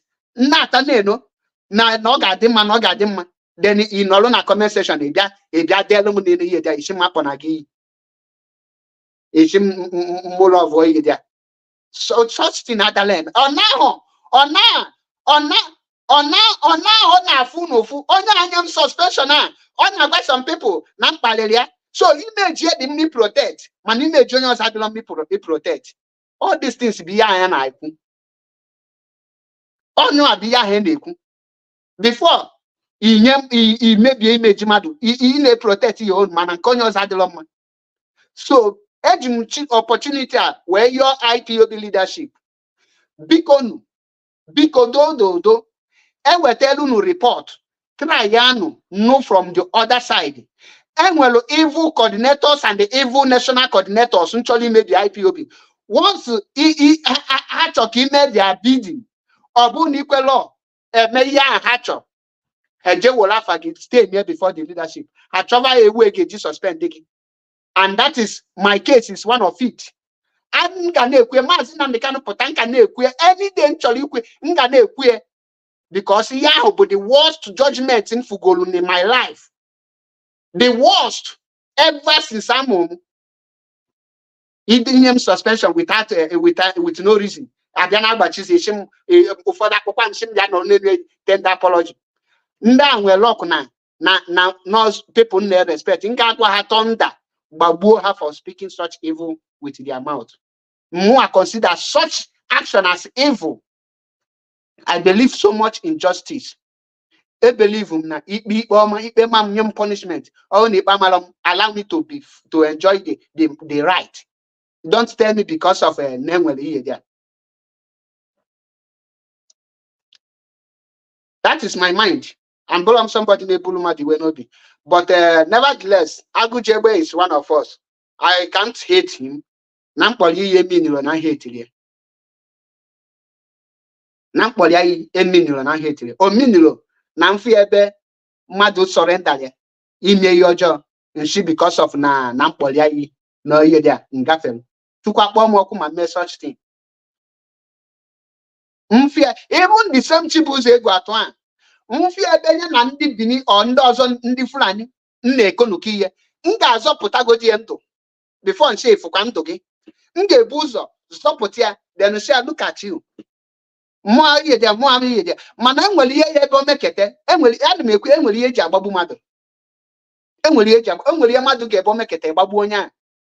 So to avoid all those things, let justice be justice and equity. Can you see first now this struggle? He hates some of people buy autopilot because of gang up against them. They join autopilot. That's why I will not tell you that Onano Muhammad had any autopilot member to Nigerian army or the possible because I'm when DG because of UDM join there. Because many people in Maka injustice upon IPOB. I know many of them. So those things, one thing, that's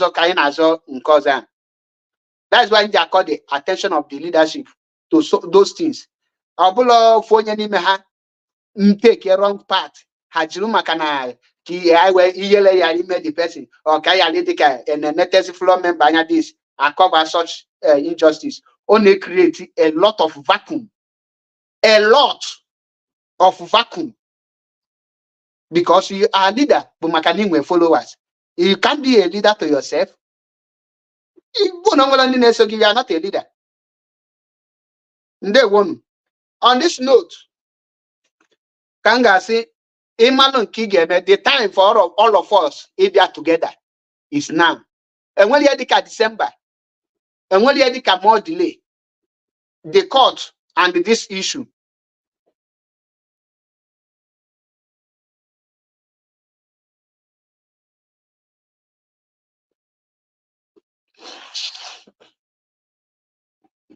The court, something never expect. And the hashtag that you need your freedom and you need to fight for it. Fight for it and take it. Don't fold your hands and watch and be calling on your enemy to fight for you. The Fulanis can never call for the release of Mazi Nnamdi Kanu. The Fulanis can never rise for the freedom of Biafra and for the freedom of Mazi Nnamdi Kanu. The Fulanis can never rise to fight injustice against the Biafrans. The Fulanis can never give you freedom. The people that will rise, the people that will do it are the Biafrans, the Igbos. There must be a price you will pay for everything we are going to do. On this note, I am calling every reasonable Igbo man, every Biafrans, anywhere you are, the leadership, if money is not flowing, at least every month, Europe, 50 euro, 100 euro, we will pay. At least I'm not to every IPOB member. 100 euro, I can 50 on the free donation. Also ESN time. Inokata woputo gbola there. Anya tukwa n'otu, yes. Anya no na Biafra land. Ka ina atụ n'otu. Onwere ihe ọzọ anyị nọ na anyị na-alụ ọlụ. Ka anyị na-atụ ụtụ. Anyị na-atụ ụtụ we na support ihe na-eme. Monthly dues. Yes, all the bottom. Na-egbukwa ụtụ na join ya. Onye a ka ihe na-aga n'iru. Ka anyị ga-akwụsị lamenting money this, money that. We are the one who have chosen to pay the price. Let us anya akwụwago na anya akwụwago. We must be paying. Anyị ga na-akwụ until we get what we want. I'll go to any amount I can have. Can I not put a belly? Because unu ya na-ebunye to HSNS also ESN. Oblama dị niile na-enwe time was ESN. Kele anyị otu anyị ga na-atụ. Ọkwụnụ wata. Mụa ga na-atụ na nna atụbuli atụ. Ka anyị binye n'ọtọ ndị Igbo. Ndewonu, aka m bụkwa nwanne unu nwoke. MAP eziokwu bụ ndụ. 1 na Biafra land. Ya malụ gị mma.